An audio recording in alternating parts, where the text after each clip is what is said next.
Yep, Charlamagne the God. Andrew Schulz. We are the Brilliant Idiots Podcast. Back for another week of Brilliant Idiotness. And this week's podcast is brought to you by Squarespace. Squarespace is the all-in-one website platform for entrepreneurs to stand out and succeed online. Start a completely personalized website with the new guided design system, Squarespace Blueprint. Choose from professionally curated layout and styling options to build a unique online presence from the ground up, tailored to your brand or business, and optimized for every device. Easily launch your website and get discovered fast with integrated, optimized SEO tools so you show up more often to more people and grow the way you want. Whether you're just starting out or managing a growing brand, Squarespace makes it easy to create a beautiful website, engage with your audience, and sell anything from products to content to time, all in one place, all on your terms. Head to squarespace.com for a free trial. And when you're ready to launch, go to squarespace.com/idiots to save 10% off your first purchase of a website or domain. That's squarespace.com/idiots to save 10% off your first purchase of a website or domain. Let's start the show. Shout out Will Smith, the Big greatest Willie. rapper of all time. Big Willie. We Came to our attention that, some people were not a fan of our actually, there was a lot of fans of our review of the song. I appreciated the song. No, it was fire. It was fire. I don't know why people thought I was playing. I liked the record. They really thought you were playing. And I think Will did wash Russ, but I really like Russ's verse. Russ got a line on his song where he said some shit like, when you're in the public eye, life is always like some type of therapy. What the fuck was it? Russ's whole verse was incredible. Incredible. Nah, he bodied it. Incredible. He bodied it. It wasn't Big Willie standards. No, but he bodied Big it. Willie's on a different level, bro. Yeah. So what's the Big Willie bar that really stood Yeah, what out? was a Big Willie? The whole thing. Because the whole thing is about I am. You know what I'm saying? And when you're I am, you are, I don't know if you know what I am means, but you know, I am is a powerful command statement. Okay. That can free people to become who they want to be. So whatever words follow the statement I am, they manifest. I am the heat. I am the air conditioning. Boom. You are. Your body literally is. Your body knows when your body can make itself cool off and your body can make itself heat up when it needs to. That's why it's so prolific. That's why because it's so relatable, bro. Relatable. I am the great I am. I am the tree. I am the wood. What's the Russ lyric, man? What's the name? Pull up the song. He had a lyric that was so good. Russ verse is cold. The whole verse. Don't worry. When he wins a Grammy for that song, Russ and Will. Jaden's on it too. I didn't realize Jaden was on the hook. Jaden who? His son. Yeah. Smith? Yes. Oh yeah, Russ. What did he say about the fact? My soul feels trapped like I'm writing. Yes. When he said, this bar right here is crazy, Go. Russ. When Russ says, voices in my head like, we don't fuck with you. Ego is the poison. The cure is being uncomfortable. After the chaos comes certain clarity. Being a public figure is constant immersion. Therapy? Ooh.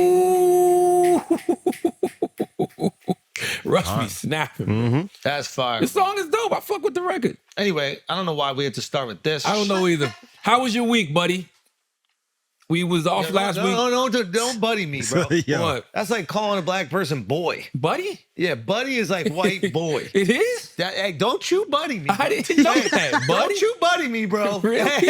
Hey, you better cool your Really? jets. I'm off 120 milligrams of I caffeine didn't right know now. that. You better cool your jets, Oh, bro. so Buddy is the white boy? Hey, you better I'm watch it. asking. I want to know. Buddy's the you're white asking boy? too many questions. Hey, buddy. Hey. Hey. So if somebody nuts on your back and calls you a nutty buddy? What the fuck? Nutty I should have buddy? never taught him gay. Hey, nutty I buddy. regret it, bro. I should have never taught him gay. We're not even 5 minutes in, bro. Nuts on your back and calls you a nutty buddy. God damn. Is this how black people feel? Thanks for the cheeks, nutty buddy. Yo.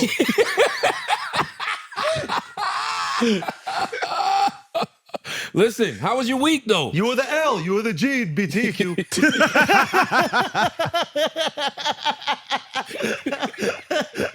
How was your week? Yo, I don't What did you do? I was out east. I was Are you back in your zone? You back on stage? I got up last night. I'm gonna go up again tonight. You in Atlantic City this weekend? AC this I'm coming to that show because I'm one of the That's people your like home away from home. I love Atlantic City, bro. It's AC and Anguilla. I really do. I told you I like Atlantic City. I like the peace of mind I get in Atlantic City. Atlantic City is a cool place to go get away. Yes, it's a good date night. I'm like, oh, we out there, and you had my favorite spot too. Yeah, Oceans is fire. Oh my Oceans God. is fire. There's some fucking monsters walking around that casino though. What you mean? I don't know, like casinos, they just bring out like there's some people you see them gambling and you're just like, whoa. Oh, You know what I mean? Like, yeah, see them at the slot yeah, machines and you're like, yeah, what the fuck are yeah. you? But they gamble that life. They, You can tell the way their stomach is hanging over their They are motherfucking, gambling. you know, shit. It's like, oh, they gamble that life. They don't give a fuck. It's like Wally. Oh, Wally, the robot? I wish I had a dick joke for you. But if I had a dick joke for you,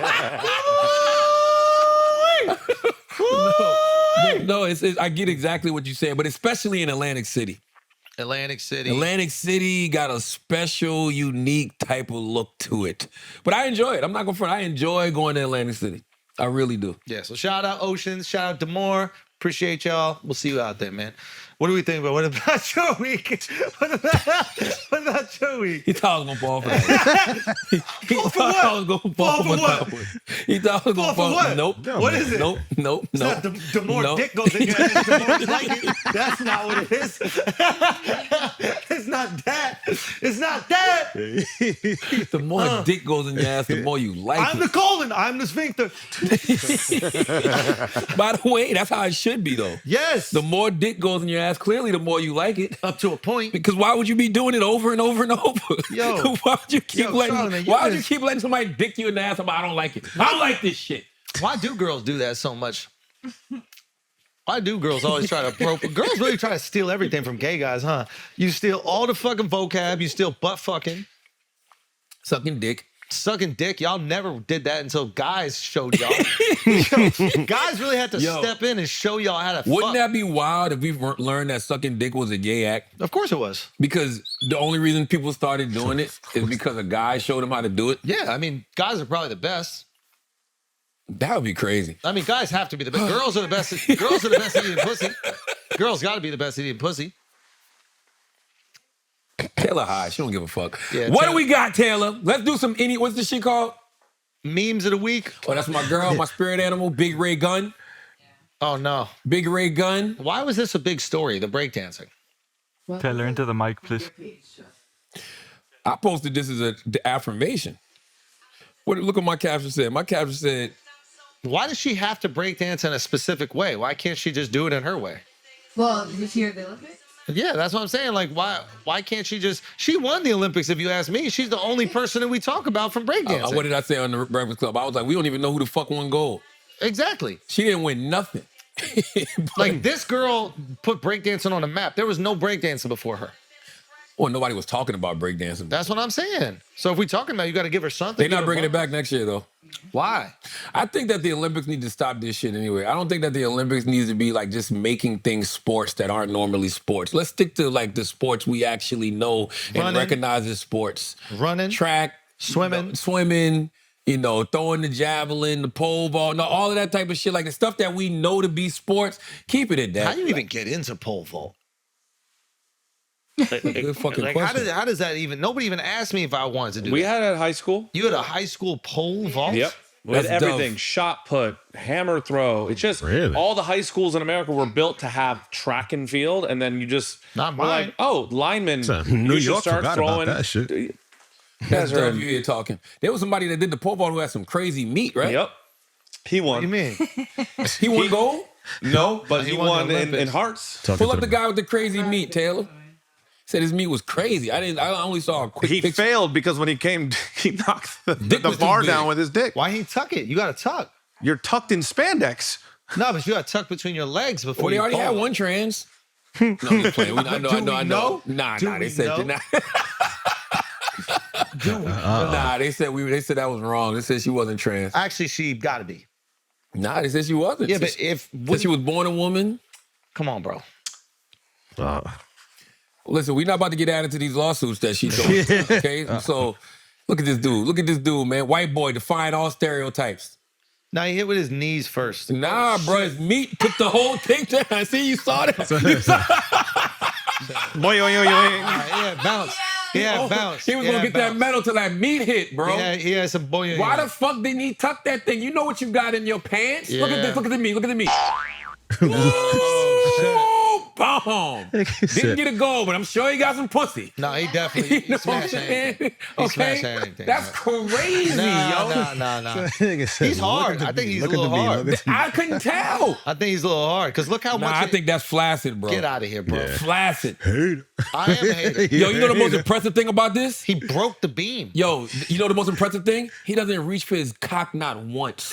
Wow. Didn't reach for it. Look, like, no, he's not grabbing his cock. He's not in no pain or He didn't even nothing. feel it. He didn't Nothing. prosthetic. Nothing. That's a Come on, prosthetic. man. If you knew you weren't going to win a medal, wouldn't you go over there with a prosthetic and just hit the thing with your dick? Bro, you kind of got to give him a medal just because you're impressed. Yeah. Put the medal around his cock. All right? You didn't win in the pole vault, but that pole you go. God damn. Yo, man, should we start over or what? I want to start over and do the pod straight. What month is it, yo? What month is it? That's crazy. Boy, yo. Man, give that man some credit. That's not gay because you're giving that man credit. Come on, yo. Your Taylor, dick ain't never knocked down a beam. get rid of Your that. dick ain't never knocked down nothing, That's Alex. facts, bro. Your dick did not. Get that down man nothing. some credit, yo. Yeah. What have you knocked down with your dick before? I knocked down some women in the day, but that's it. Now, you think you That's knocked it. him down. That's it. Those You never women- did that to a woman. Never. You never done that. Never. I actually haven't. I haven't. What else You we got, you Taylor? right about All that one. means Yeah, necessary. Let's go. What are we going? What are we talking about? The trend that everyone's talking. Say her name correct. What's that? You want to do that one first? Yeah, go back to that. What the fuck is that? I don't know. Go back. Hold on. Taylor be on. high just on Taylor, What did you just bring up? What was that? Go back to Go Taylor back just- to that shit. Taylor just be high. Go on the back to that internet. video. I want to see why she took Ariel's voice. We need to My figure out makeup what's for going on. work, Very demure, very mindful. I don't come to work with a green cut crease. I don't look like a clown when I go to work. I don't do too much. I'm very mindful while I'm at work. See how I look very presentable? The way I came to the interview is the way I go to the job. A lot of you girls go to the interview looking like Marge Simpson and go to the job looking like Patty and Selma. Not demure. I'm very modest. I'm very mindful. You see my shirt? Only a little chichi out, not my chocho. Be mindful of why they hired you. Here's your reality check, diva. What's the name you'd like me to make it out to? So you got to do all that to get a job at the buffet? God damn. What's going on here? Charlamagne. What? Charlamagne. What is going on here? What was that about, Taylor? Charlamagne. So- do you think that that girl works at a buffet, Charlamagne? That's what it says. What does it say? It says she's going to, she was, what did it say? It's so stupid. It's so I stupid. thought it said that. It didn't say she was applying for a job at a buffet. What did it say? What buffet would she work at? Golden Corral, clearly.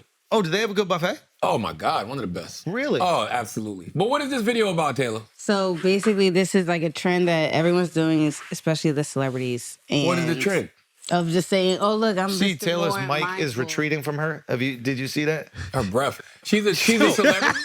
Yo, What's up? She's a celebrity. but do you see No, that? I wish we had video. Even the mic stand is like, yo, shut up.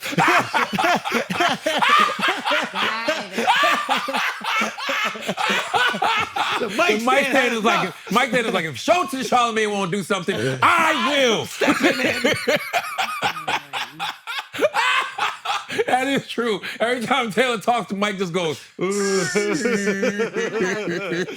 Taylor, what was that you just showed us? Taylor, you look very demure today. Yeah, I that's gotta the whole say. point. That's just what celebrities are doing now. It's just a trend on Instagram. They You trying to didn't look see it? demure. But why? Why? Because of her? Yeah, this is the original Your video. outfit's great today, by the way. I complimented you that off air, and I want to say it on air. You look very demure.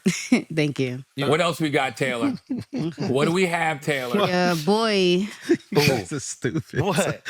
Just so stupid. My guy Tyrese. Tyrese, he wanted to come here today, but he had to fucking fly out, man. What happened, man? He had to fly out. Tyrese's a legend, bro. He came to the Breakfast Club. He How'd he go? How'd tried it to go? get into the Breakfast Club. What happened? Y'all want to let him in? I couldn't let him in dressed like that, bro. You serious? Yes, like you can't come in like that. You got to take all that shit off. Because we got facial recognition at the Breakfast Club, so he couldn't even get in because the recognition machine wasn't recognizing his face. So he had to take the beard and the hair and everything off, and then he was able to come. But why would he come dressed as an African warlord? Well, that's not. I don't know. I think his inspiration was Marvin Gaye. Well, no, I'm lying. He did a video Well, let me start. Let me. Matter of fact, let me give Tyrese some props. He's the That's Let me tell you an something. entertaining dude, man. Listen, let me tell you something. I listened to Tyrese, or not the whole album, but he sent me like 6 or 7 songs off his Beautiful Pain album. And I text Tyrese back and I said, let me tell you something, man. I forget how talented you are because of all your motherfucking antics. That's it. So Tyrese said he recorded his whole album like he was in 1965 or 1968. He literally said this. So he's been dressing like this just to get into that zone, and the album sounds like it. His album is the songs I heard are so fucking good and so fucking strong and so powerful.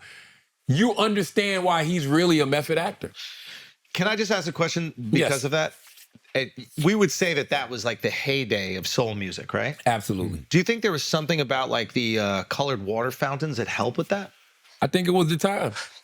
No, you're joking, but Like there might have been I think it was the something time. in the No, water, right? I think it was the time. And then once y'all started drinking the white water, it just went away. There's no soul in the white water. I think that there was just more. I think there was more soul because in the colored water fountain. No. The white water got no soul. There's no soul in it.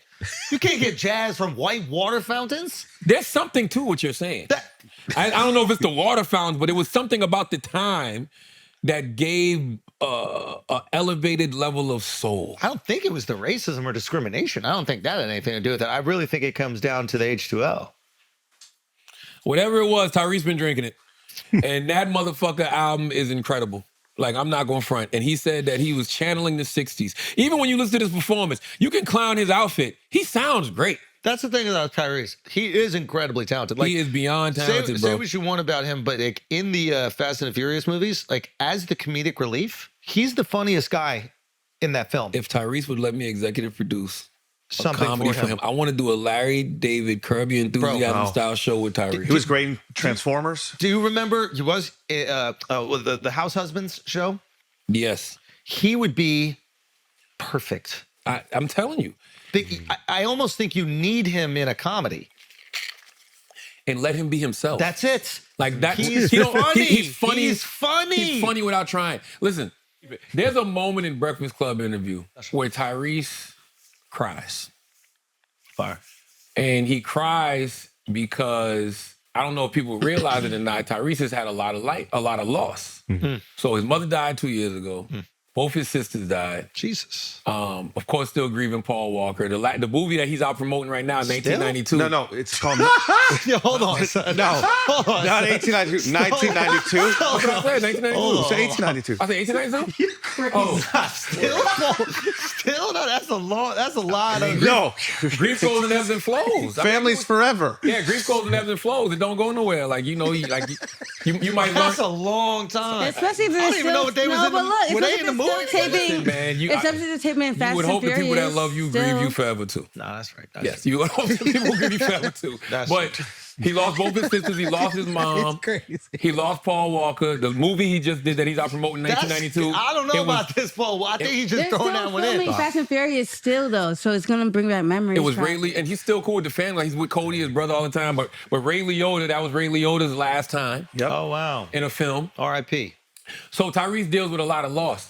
And so I brought it up to him.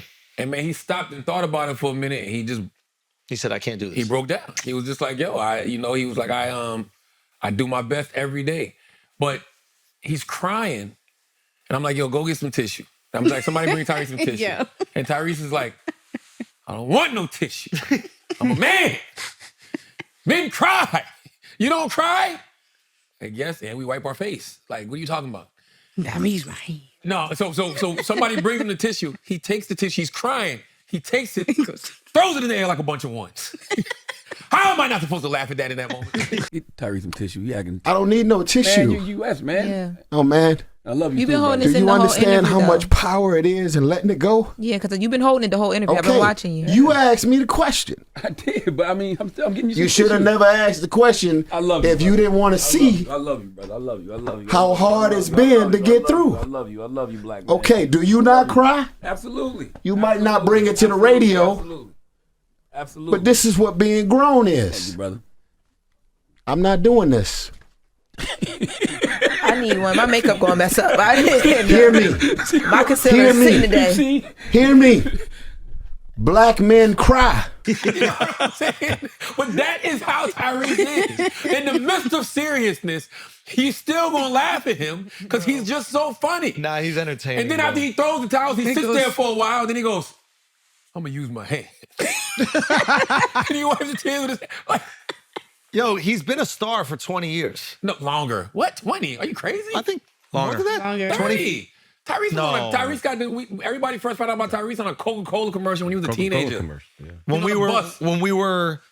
I was 10 years old. Fast and Furious has been around for 20 years. Okay, 30 years. My point is, Baby Boy was what, 90? you don't stay famous 2000? for 30 years if you're not incredibly 94. entertaining.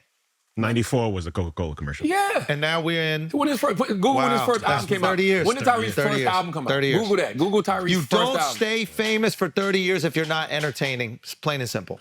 Are talented. That's what I mean. He's Like both, if you yeah. don't have something compelling. Four Brothers, one of the best. I love that movie. Yes. When was 98. Tyrese's first album came out in 98. Yo, we need a Tyrese. His first album. Appreciation. I think we need a moment of appreciation for Tyrese. He's man. yo, listen, Tyrese. This is when we first found out about Tyrese. This skin now, is so this is how you beautiful. know Tyrese is a star. Because right? he hasn't aged at all since this fucking commercial. But the Dude. fact that this commercial led to him being a star. You know what I'm saying? Like it's like when somebody's so talented, you just see him in something small, and then it's like, oh shit. I just have a theory. I just figured something out, guys. It's not necessarily that black people age better. It's that you look 30 from like the time you're 18, and then you don't look older than 30 until you die. So like in that commercial, he's a teenager. He could be 30 years old. There's no reason that he's not. And he's not changed. 50 Cent has looked 30 for the last 30 fucking years, right? Yeah. You haven't changed the way you look outside of graying of your beard and your teeth I'm doing that on purpose. for the entire friendship that we've had. Nah, I get what you're saying, but you gotta take care of yourself though. You gotta drink water. Black people care more about skincare, I think, than white people. We White people do moisturize. not. We moisturize. You really. sunscreen. Yeah, every you gotta day. take care of yourself, man. That's interesting. And that's like instilled when we're kids. Wait, Our what- mothers would lather our face crazy Really? with bad Coconut moisturizer. butter. Yeah. So that's it. So white people just don't have this same, like, or at least white men don't have a skincare regimen Yeah, at no all. skincare regimen. And then we just fucking start falling apart. Yep. That's interesting. Okay, so it's really simple. Stay moisturized. We got to stay moisturized. That's right. God bless Tyrese. Man, listen, God bless Tyrese. I'm telling you, Beautiful Pain, when I heard the album, I was like, God, I forgot how talented He's great. Tyrese is. Yo, 'cause I really don't watch Fast and Furious and all that shit like that. No, I really don't. Fast and Furious is a fantastic franchise. I mean, I'm You have sure to watch it ironically now, but they know. Like the people who make it, Yeah. the car chases are just so extreme that it's what is it called? Jumping the shark? Is that the term? Yeah. Where like they're doing it for comedic effect. Like Yeah. none of these things can happen, and they know that, and everybody's. That's the beauty of movies, though. That's it. When you Like, have I told somebody that the other day, I'm like, it's a movie. Let I it want, be fake. Yes. Yeah. I'm like with you. why do we want movies to be? I want movies I'm to be with you. ridiculous. Yup. Like, dude, it's a movie. Yup. Show me some shit I ain't never seen before. Yes. Like, Deadpool. real life is fucking wild enough. Like Wolverine, Deadpool. Like You that saw shit. it finally? Yeah. You saw it? I didn't say, but you can talk to me about it. So good. Yeah. But was it about anything? No. That's my point. Everybody It really I saw people in the comments saying, Charlamagne don't know what he's talking about. It's not connected to anything. And then I saw people saying, like, it's always been a standalone movie. It's in the MCU now, you fucking dickheads. So you just got to If this push is the the only story forward. Marvel movie that we getting all year, I wanted to push the story forward. Show me something. Have it attached to a larger world. Yeah. That's all I'm saying. But they started this one so long ago, I think they just wanted to just have like a book ending on all the old shit. That's what it was. Yeah. It's fun as fuck. They needed time to reset and go in a new direction. Yeah. It's fun as fuck. It's so enjoyable, but it's not attached. It's not about nothing. Yeah. That's Highest all I'm saying. grossing R-rated film of all time. But does it have to be about some Wow, shit? Like, all I time. don't know. Surpassed When Joker. Marvel gave us that expectation, Schultz. Oh, that's right. Marvel made it to where they gave us all of these movies and TV shows that were supposed to be interconnected and this and that. Like, they set this expectation. I'll give that to you. So when I go to the theater and you don't give me that expectation, don't get mad when I'm not, But into there are a lot of deep cuts that if you weren't paying attention to any of the previous shit, you'll miss. So Like it's what? like it's funny throughout for You're saying a like casual. inside jokes. Yes, there's so many inside jokes. Give me an example. Man, it's so hard. Like just even the banter that he has with Wolverine, because you know he's been calling out Wolverine for the past two movies. Yeah. So even And that alone. when they brought Captain America back as Green Lantern or whatever the fuck he was. No, Fire. The Fantastic Human Torch. Four. Human Torch. It's made $1 billion now. Fuck the spoilers. Yeah. Yes, Yeah. as the Human Torch. But I mean, we're going to see a lot of that going forward in the MCU, and I don't think I want that. I don't. Wait, why is that? Like we're going to see like all of these different variants I hate and this and that. I One don't like fucking that. timeline. It's over. Stop with the multiple timelines. I don't like the multiple universes. One Earth. Get over it. And there's no stakes no more. Because people can die and just And then come back as back. others. It's like, no, Come back as a man. different character. Now nothing matters. Fuck all that. I No. don't like it. I don't like it. But I did like Deadpool and Wolverine. It just wasn't attached to nothing. What else we got, Taylor? We just warming up here, guys. We're just warming up here on Brilliant Idiots. What else we got? No interested in this one. Taylor, would you show everybody how awesome your outfit is, how adorable my your outfit is? gosh. Come on, it's so cool. So demure. It is demure. You look so demure. I was like, yo, first thing I said, I was like, your outfit is awesome. Did I not say that? You did. Off camera. But why is it focused on me? Oh, Let's you're go right. Here. Okay, let's hear what we got here. Keith Boykin. This is CNN. Keith Boykin and Michael Eric Dyson repeatedly correct Representative Nancy Mace after she purposely mispronounces VP Kamala Harris. Yo, Michael Eric Dyson is one of the most talented human beings at the love him. English language I've ever heard of. You're not fucking guy, with him with words. He is You're not fucking with Michael. What is words. it? It's like a weapon. He's the only person that's not a rapper who can use words. Bro. Like, Michael is prolific. I don't even know what he's Now, saying half the time. and I'm Let like, the record show. Yeah. I don't know Keith Boykin. I know him from You like know Instagram. Nancy Mace? And Michael and Nancy, those my people. We got to connect Nancy and Dove, bro. Man, gotta say when Nancy Nancy and got Dove. single, I told you, Dove. You ain't hit her up. You had got her number when I brought her to Andrew's She's too old for birthday that. party. She came I to my sent her a birthday text. party. You sent her a text? You brought this crackerus to my birthday party. That But- brush is way too big for the amount of hair that you I have. just on your I just like being able to have a brush, just be able to use one again. It's fun. It is, man. I used the brush good in old days. 20 years.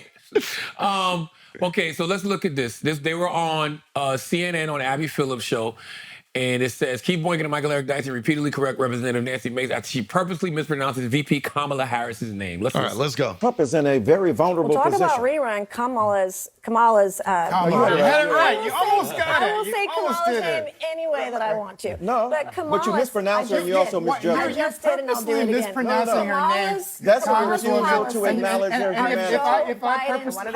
if I purposely mispronounce your name, that would not be appropriate. Policies are Joe Biden's policies. She owns You're it. normalizing 33 that kind of times. viciousness, man. 33 Disrespect. times It's the- she you're was the disrespecting deciding her. vote, and she was the vice on Joe Biden's bill. She was 33 times the deciding vote on Joe Biden's bills in the Senate. And let me just say this, because this Congresswoman is a wonderful human being, but when you disrespect Kamala Harris by saying you will call her whatever you want, I know you don't intend it to be that way. That's the history and legacy of white disregard for the humanity of black people. Oh, so now you're calling me racist. I didn't say. I just That said is you weren't a BS. racist. That is complete No, you don't have BS. to intend racism No, to no, no. accomplish You are it. intending that I Your am disrespect racist, of Kamala and Harris that is part and offensive. parcel of a What- tradition. Trump is in a very vulnerable position.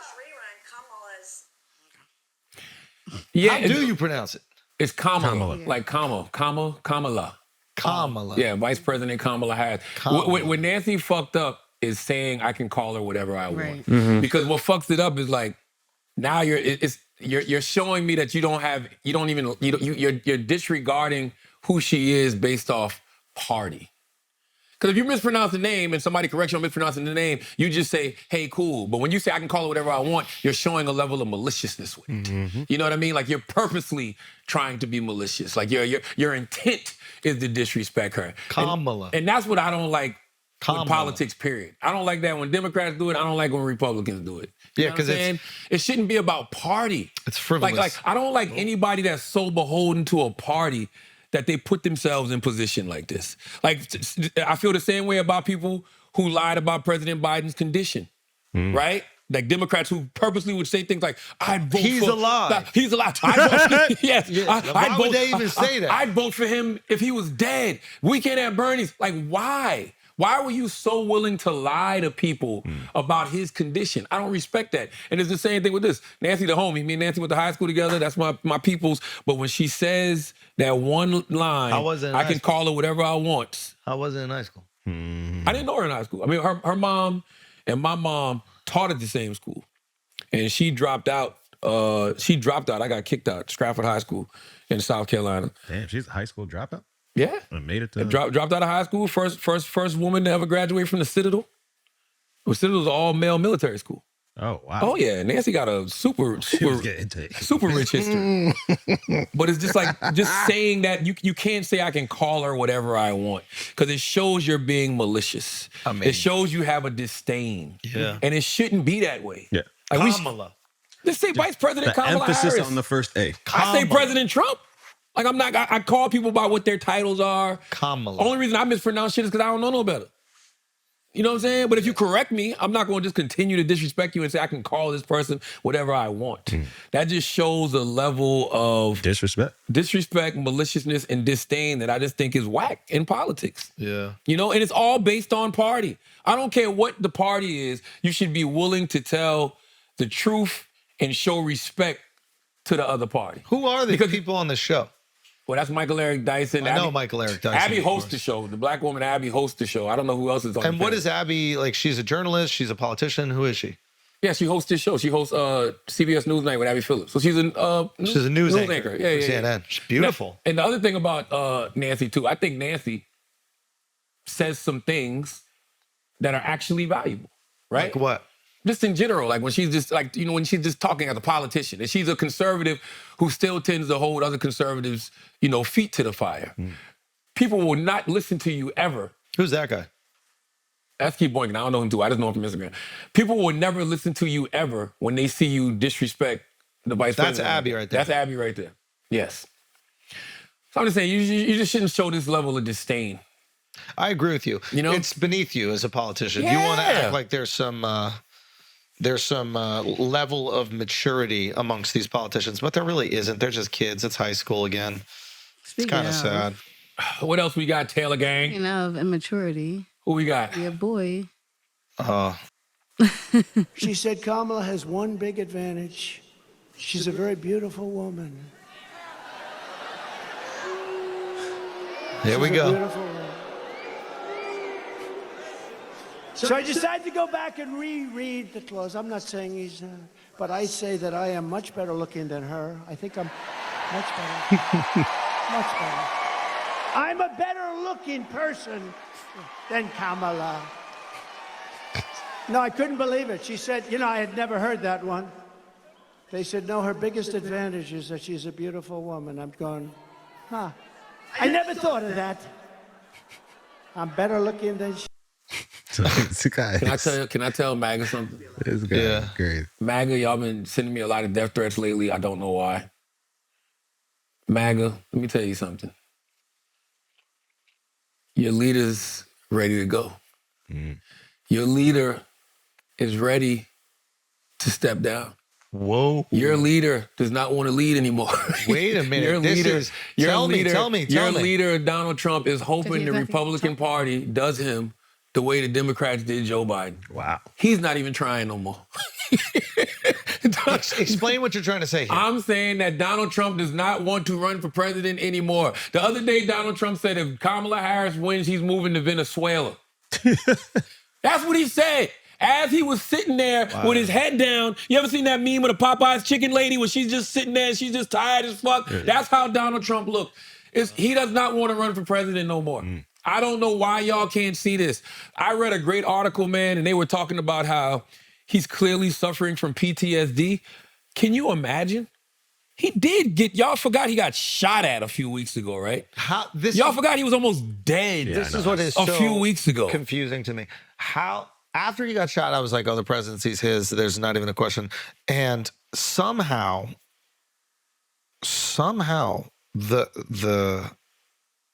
the empathy and the consideration that the country or the world had for him has evaporated. Because at the end of the day, in 2 weeks. What do we always say, Schultz? We've said this on this podcast a lot. Ignorance is bliss, right? We all want to be blissful. We want to be happy. We don't want to know all of this shit we know now. Wouldn't it be great to go back to just boring, traditional politics where this shit wasn't in our discourse every day, where everybody was so confused and worried about what the leader of the free world is going to say? I was driving in New Jersey and there's this overpass in Paramus. And these people are always up there protesting or they having different signs. And there was a bunch of Asians up there last week. And they had a sign that said, Harris walls bring joy. Can you pronounce it like them? Harris walls brings joy. And I sat there, and as I passed that sign, I go, that's what it is. People just don't want that. Were they chanting at all? No, I don't know that. Just tell me what it sounded. How did it sound like, though? Yeah. I don't know. It was a sign. I don't know. It said Harris walls brings joy. Look, go ahead, do it. I'm not doing it. You want to do it so bad. You want to fucking do it so bad. You want to do it so bad. I think it probably sounded like Harris Walls brings joy. That's what I think it sounded like. What is in your head? I don't know what's in your head. Fucking, that's super racist of you to assume they were going to have some Asian accents. They're in New Jersey. I did not think they were going to have Asian accents. Yeah, you did. No, I rated Harris Walls brings joy, not brings soy. Okay? Good. He's fucking good. I know. Yeah. He's fucking good. I read it exactly how they wrote it. He might be a liberal cuck, but he's still got it. Okay? He might be a lib. But all I'm simply saying is we don't want that chaos. We don't want that confusion. Even with him getting shot at, we don't want that either. I don't want him to be shot. No, we don't. I don't want that for any of our political leaders. I don't want any of them to be shot. I think that was as much as he stood up, and it was a great moment with his fist in the air. What was he saying? He said, "Fight, fight, fight." But I think he really don't have any anymore. Really? I think Trump is over it. I think Trump wants the Republican Party to put him out the pasture. You would think that he would get up and be like, duck. Right? Like someone got a gun. You know what I mean? The advice at that point is get down. No. Not if you don't want to be here no more. Oh. I'm just saying. He's like, not if you don't want to be here no more. I don't think Donald Trump wants to be running for president. I think he got another year. Year what? Gear? Yeah, I think he got another year. I don't think so, bro.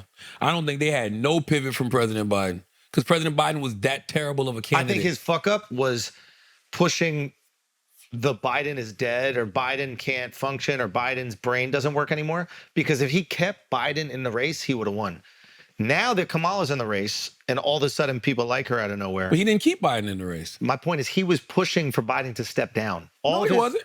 All of his rhetoric was, let's have him take an IQ test. He can't even do this. He's not able to do it right now. This guy. Oh, yeah, I get you. But he never thought in a million years that they would actually remove him. But that's what I'm saying. That was the wrong rhetoric. I mean, it just worked too well. It worked, yeah. It worked too so well. Yeah, well, and there's also let's not put it all on Donald Trump. There is this guy named Joe Biden, okay, who didn't help the cause in any way, shape, or form. Well, does anybody have like a location on him? Like, what is he up to? He was speaking last week. He was on the trail last week with Kamala. He came out with her. Where the fuck was they at? I forgot where they was at. You said Kamala's Kamala. Kamala. I said Kamala. No, you said Kamala. I'll say it however I want. All right, bet. I will pronounce it however I want. He don't mean it's Kamala. It's not necessary. It's Kamala. It's not necessary. Yo, he's saying it right. Kamala. Vice President Kamala Harris. Why did you hear it wrong? Bet. But my whole thing is I really believe. I bet you don't even think she's black, hater. But see, that's another thing. She's black to me. If you watch Fox News, I like watching Fox News, right? Yeah. All you hear on Fox News is them saying Donald Trump cut this shit out. Stop talking about her identity. Stop saying she's a DEI hire. Yeah. Stop the insults. Focus on the issues. I was watching Fox News and I literally saw them. They had this fucking like banner. They're hanging from like a bridge, and they were like, "What?" Go to another topic. He's the craziest man in America. I know he is. You just can't help it. He's the craziest man in America. All right, Michael Rubin. Michael Rubin was on the Breakfast Club. I think this is the only reason Dove has been sitting in here this whole time. Dove is Dove's top 5 Jewish people I know. Yo, he is. He is top five. Top five. There you go, Dove. What is he putting on? He's got a yarmulke that matches his shirt. Did you call it a fucking... What's it called? What is it? You see how easy you can mispronounce something? But when you correct me, I'm gonna correct it, and I'm not gonna say I can call that whatever I want. But you just made up a word. Put it on. Oh, yarmulke. What did you call it? Yamanika Sanders. You put the Yamanika on. Dove put the Yamanika on. Great. It's a yarmulke, right? You called it a Hanukkah, right? Yarmulke. Yeah. Hanukkah. A Hanukkah. But he's got fresh. a yarmulke on. It matches fresh. the shirt? Yeah, He's matches. always wearing that shit because he hasn't gone to Turkey to get his bald spot filled in. Why you don't go get it done? You can go to Miami, though. Miami and Boston got some good spots. Yeah, but it's expensive over there. It is. It's just more expensive. Yeah. And he's G. Sorry. My bad. Let's hear what Michael Rubin. Let's hear what Michael Rubin said on Breakfast Club. Michael Rubin says that he does not like black hate on hate, following rumors made about Meek Mill's sexuality. When I see the narrative of a really good friend of mine like Meek, and people trying to, again, if he was gay, which there's not one gay bone in his body, who cares? Number one, if people want to be gay, it is 2024. Who the cares? Okay. Number two, there's not a gay bone in his body, so why do people want to lie about that? Why do people want to change the narrative of a bet he made with me to try to hurt him? That is the one thing I've learned about. Look, I'm just being blunt because it's me. So one thing I've learned about black culture that I don't like is that black hate on hate. Speak on that more. I heard you say that earlier, and I wanted you to expound on that. You said you don't like to see black people tearing down other black people. Yeah, it's horrible. It's horrible. I want to support look, you guys know me pretty well. Anything I can ever help with, I'm always there. I always want to be helpful. I feel lucky and fortunate to do what I do every day. To be as, whatever success I've had, I feel blessed to do that. And I want to give back in every way I can. In business and in charitable things, I'm always trying to be helpful. Why does someone want to bring somebody else down? Let's try to build everybody up. When I see the narrative, I'd be more excited if I'd be more excited to see one of my friends do something that's 99% less meaningful to me, but it would be really meaningful to them because I want them to do great. I want everyone around me to do great. I don't like watching, there's a little bit, and you tell me, you guys correct me if you think I'm wrong. I think there's a little bit of a black culture of it's black hate on hate. It's like that black judge that Meek had that hated on him and wants to go extra hard on him. Okay. It's it's what people always say to me. It's like black hate on hate. So I think it's terrible. I think it's something that I think it's culturally wrong. Michael. Saying this because I'm glad you're saying it openly. If this is the conversations that are being had, I have it all the time with Michael. Yeah, so I think it's wrong. I think why do you not want to build everyone up around you? Why do you not want everyone around you to do great? I'd be more excited if What you think, Schultzy? I think that Michael's confusing the black hate on hates with black culture, when in reality it's people that are disenfranchised or poor tend to have that behavior towards one another. You see this a lot of times in classist systems. My mom's family's from Scotland, right? If you're trying to do something big or you're trying to be bigger than who you are in your community, there's this attitude of who the fuck do you think you are? You think you're better than us. And sometimes they'll try to pull you down as well. And I think when there's a lack of opportunity and someone excels, sometimes there's resentment. And, Michael has grown up in a Jewish community. He's probably grown up around tons of people that are also very successful. There's a culture of success. There's a culture of opportunity. So he might not feel those same restrictions of a lack thereof of opportunity. So he goes, oh, this must be a cultural institution that has to do with blackness. I don't think it is idiosyncratic to black people. I think it is really specific to people who don't have. And if you want to get into the history of why black people don't have, it's because they're lazy and don't work hard. But we don't. Wait, what? Almost. Wait, like, what I do? almost landed that. Watch this. What I do? What I do? I heard you. Watch this. I heard you say that earlier. Expound on that. I heard you say that earlier. No.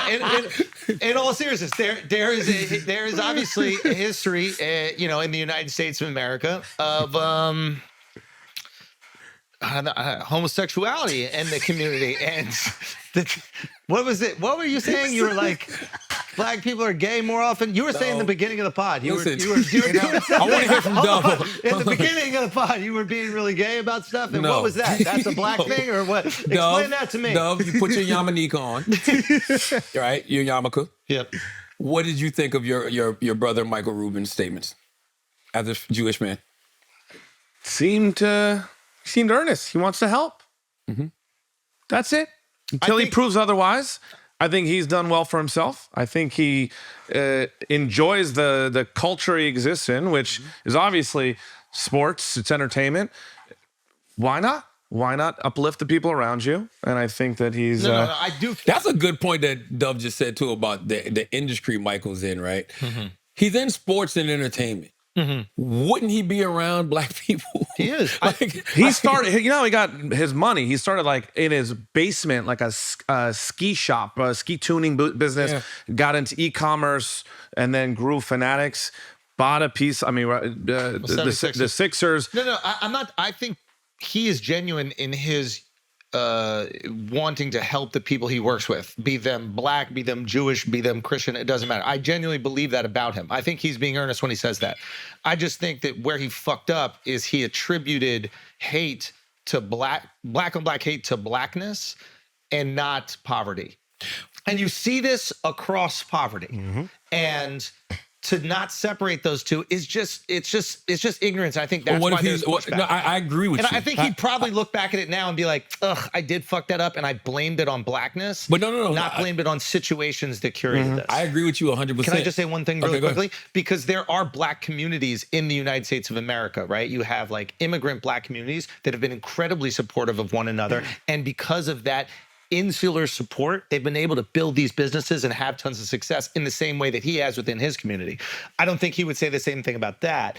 I think that there's just a history of oppression in America that makes it very difficult to have that culture of there's opportunity and if we help each other, we build. I think that's I think it's been happening for black people for the last few decades where you really see black excellence rising and you see black people helping each other. There's a guy on this podcast that tends to do it quite a bit, if you ask me. But again, this is something that takes black people in America are building what their black culture is. It's new. This is a thing. You're deciding what your culture is now. If he just separated it from blackness and he was just like, I've seen people that don't have as many opportunities, and because of that, everybody's striving for what they believe to be the tiniest piece of the pie, and everybody's fighting for it, and because of that, there's hate. Instead, he's like, yeah, black people just hate on each other. It's like... I think he was really eager because he's earnest. He wants to help. But he's also kind of like flexing that like he's very close with all of these top names that he's bringing these names up and people are like, ooh.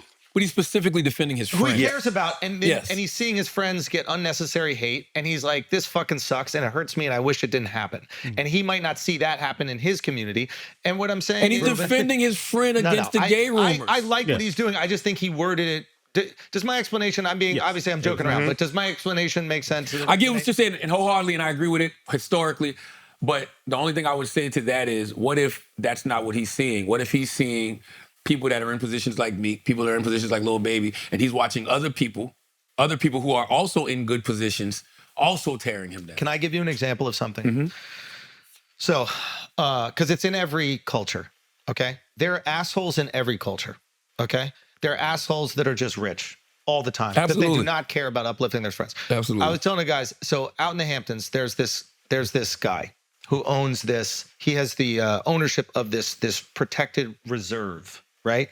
And there are all these homes that are on the reserve, meaning it's just big farm field, right? And he owns the farm field. But one of the things out in the Hamptons is if your property's on a farm field, you get this beautiful view of this farm and it's stunning and it's amazing. And what this guy did is he planted huge trees on the end of everybody's property on his side to block their view of the farm field simply so they don't have a view. So? Wait. Because I don't know if it's about the view as much as I don't want you seeing what I'm doing over here. You're miles away from him. You might got binoculars. A telescope. But listen, how can how can, and this guy's Jewish, right? How can he drink, baby blood if you're looking at him with your binoculars? So let me put these trees up. Exactly. No. In all seriousness. Expound on the baby blood thing. No, I'm not going to. Expound on the Jewish people who drink baby blood. I don't want to tell you their secret. Okay? Dove? What? Don't do it. These are trade secrets. Do not do it.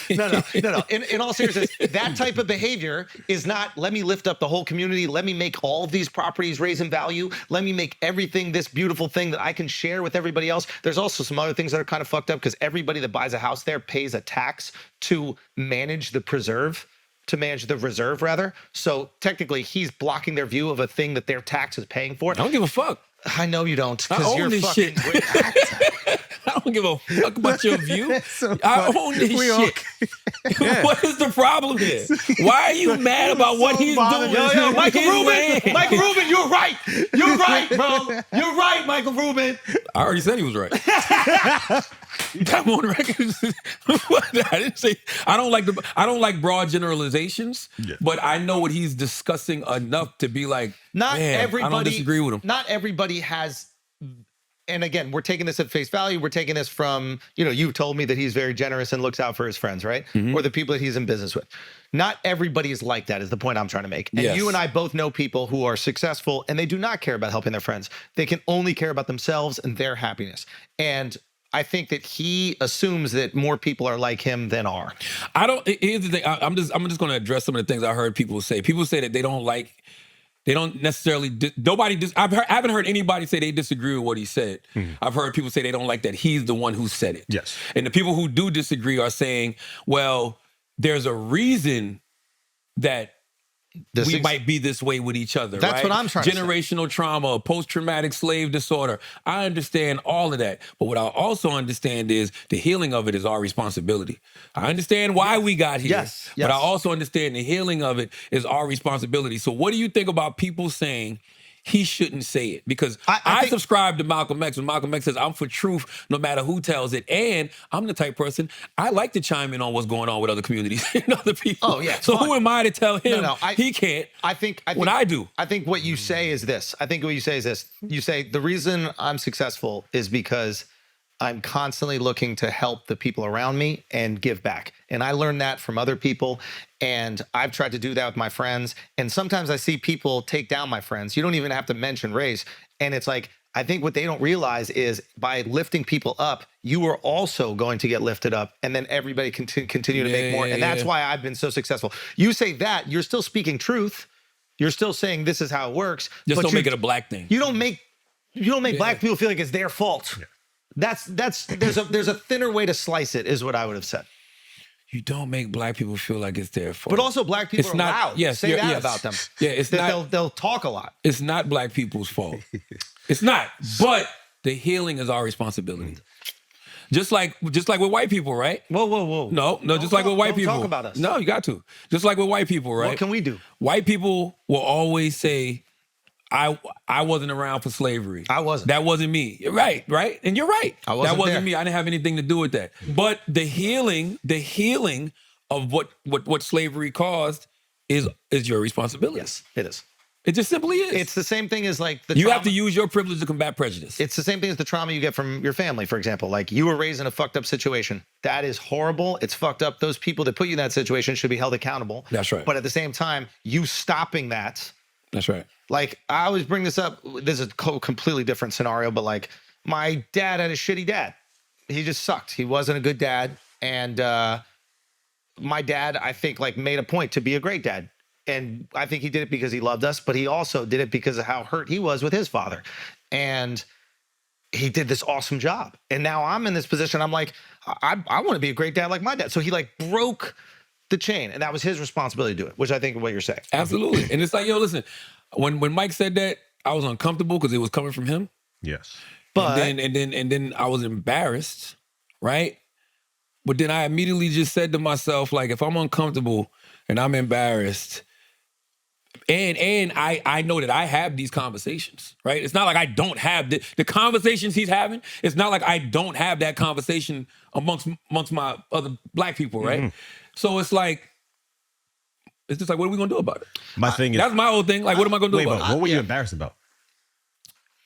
It's like the emperor has no clothes type of thing. Like he's like, damn, you see this too? Like you see us? Yeah. You know what I mean? Like, damn. So shit, you noticed this? And that's why I said to him, if these are the conversations that you and people like you are having amongst each other, I want y'all to have it openly, because it's just like going back to white supremacy. If we don't have these conversations openly, or if women don't have these conversations about things that have happened to him in the workplace, or things that they don't like to see amongst the patriarchy, we can't fix any of these things. And sometimes it's good when other people see things that you may not necessarily see, or things that you might have normalized, or things you might have just accepted. When you hear from somebody else, it's like, oh shit, I am fat. You know what I mean? So you're saying sometimes it's nice to hear from the outside, even though it does hurt. Yeah. I think that's how you fix things. Yeah, it just, what bothered me the most is, yes, the person that is saying the message. It's almost like, don't come in my house and then tell me how to run things, or tell me. I don't feel like he was doing that though. I didn't get that. By that is, don't go on the Breakfast Club, the biggest black platform, and then tell black people what they should be doing. So he should go say that to a bunch of white people? No, I'm just saying. I think you just don't have to make it a specific black thing. Yeah. Because it assigns culpability. Because it, in my opinion, is not about blackness. I don't think when you're born with black skin, you're born hating on other black people. No. I think that there are situations that might create this for not just black people, for fucking disenfranchised white people, for disenfranchised Asians, for everything. And let's be clear, he got this from his black friends. But that's the other thing. He said that. He heard them say this. I keep telling people, you can't have too many black friends because they'll tell you these things and then you go say them on the fucking... That's the same thing that happened to President Biden. Thank you. When President Biden said, you ain't black. If you don't know whether to vote for me or Trump, you ain't black. He's heard other black people say that. They're not sitting around making this shit up, guys. No. He's in the White House and they're like, they're allowed to be here. And then... Yeah. Listen, I like it because it's a conversation. You know what I'm saying? They got a conversation started. Only thing I would have, because Meek Mill said Mike shouldn't have said this out loud. Mike apologized. He said a friend hit him up and told him it wasn't his place to say. Neither one of those people told him he was wrong. And Meeks have said this a million times himself about black on black hate. So what I would say when it comes to things like this is just listen. You know what I'm saying? Like, listen, and if it makes you uncomfortable, have the conversation. I saw people saying things like, you know, we didn't tell him about why this could possibly be. Like, to go back what I just said, the generational trauma and post-traumatic slave disorder and stuff like that. I get all of that. But my thing is this. We know how we got here. What are we gonna do about it? What are we gonna do about it? Because the healing is our responsibility. Just like the example I gave with white people and white supremacy and slavery and all that. Yes, y'all weren't around back then, but we're here now, and there's still ramifications from those things. How are we gonna use our respective privileges to combat? It's like a doctor that tells you got lung cancer because you were smoking cigarettes. And you could talk all you want about the cigarettes. That's right. I smoked cigarettes for 30 years, but I'm here now. What? So what are we going to do now? That's right. Yeah. Cigarettes are fucked up. We should hold those people accountable for selling us cigarettes and having athletes push cigarettes on us. But at the same time, how are we going to get rid of this cancer? Meek said Rubin shouldn't be saying that type of stuff out loud. A black man's supposed to, but nobody's saying it. So basically what Meek is saying is that black people should be having this conversation, but nobody's saying it. I don't think that you have to be... I don't think only black people can have the conversation. I just don't think that the conversation should be pointed just at black people. Yeah. I think it's because I don't think that that is the root of it. And I think that's kind of how he was describing it. And I think that's why it got out of control. Yeah. And it was just the fact that listen, I saw more people agreeing with him than anything, to be honest with you. Yeah, but then when you agree with somebody from the outside, it looks like you're selling it. There's a whole social pressure that goes along with it. Well, I hate how my brain is wired. Why? What you saying? Because I can always see both sides. And I go out of my way to see both sides. Yeah, it's a good thing. I want to know why this person feels the way that they feel. I want to know why this person feels the way that they feel. That's why I said, before I just, fuck that. You can't say that, Mike. Expound on that. I want to hear where you're coming from. I agree. I think that is the right way to do it. And it's maybe a good conversation to have. I think so. You know, listen, by the way, he didn't say nothing that the Honorable Minister Louis Farrakhan hasn't said. He didn't say nothing Malcolm X hasn't said. I also think that we all know how we got here. But what are we going to do about it now that we're here? I also think a lot of people are looking at this and going like, oh yeah, he's the white guy that throws that party that the black people go to and that sometimes he hangs out with Meek Mill at the 76ers game. I think maybe if they knew his efforts to include these people that are in his, friend group in business endeavors. He does it all the time. He said it in the interview. During the interview, he was like, yo. Like, look at Jay-Z. He's an investor in Fanatics. We own Fanatics Sportsbook together. We own Mitchell Ness together. Look at Travis. We're doing the collabs together. Look at Meek. He was an investor in Lids. By the way, Meek's single best investment in his life.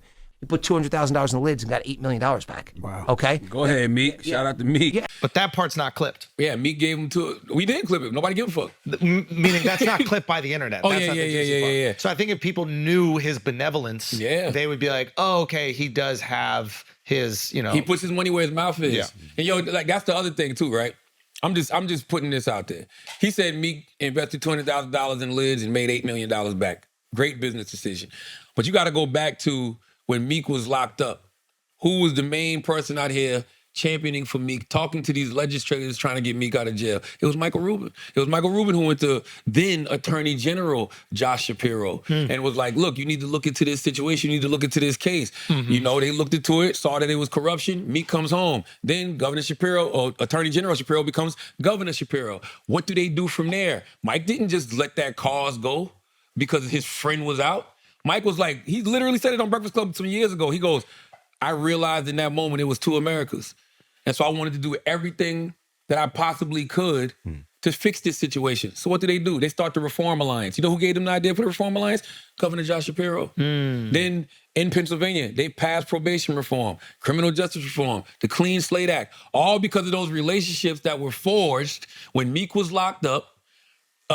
Rubin knew then Attorney General, Governor Josh Shapiro, and they all came together to keep these things going. You know how many people Reform Alliance has gotten out of prison?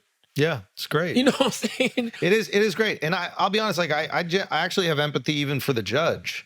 So real quick, one more thing. My point with that is when we tell certain people to stay in their lane, do we really want them to? That's reductive. I don't think that that's like a fair... None of this happens if Michael Rubin stays in his lane. Yeah, I think that's a great argument. And I think and one more thing, and he said this on the show. When he first went to Attorney General Shapiro... He said, nah. And brought it up to him. Attorney General Shapiro did a little bit of digging into who Meek Mill was, and he was like, nah, you should leave this one alone. And Mike Rubin was like, no, I'm telling you, this is some foul shit going on. Yeah. And that's when they dug deeper. What if those guys decided to stay in their lane? Meek don't get out of jail. There's no Reform Alliance. There's no probation reform in Pennsylvania. No criminal justice reform in Pennsylvania. Yeah. No fucking Clean Slate Act in Pennsylvania. None of us should be staying in our lanes. And you're giving what's called context, and nobody cares about context in a clip. Nah. Context don't make clips good. Nah.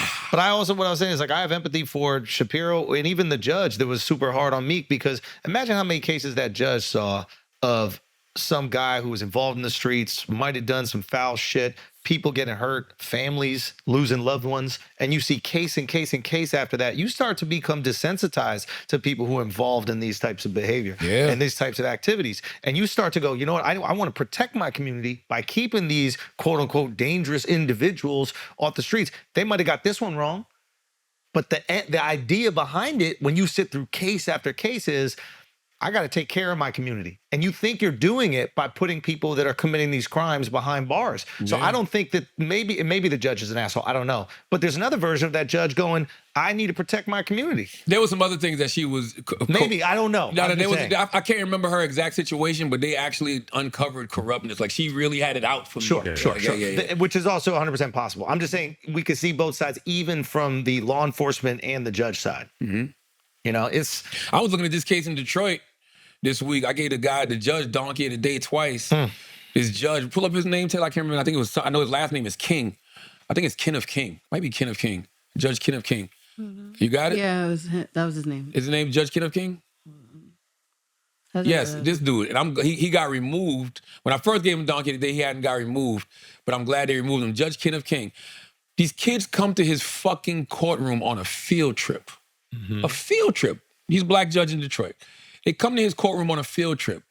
Little 16-year-old girl keeps falling asleep. She's falling asleep. They wake her up. She falls asleep. They wake her up.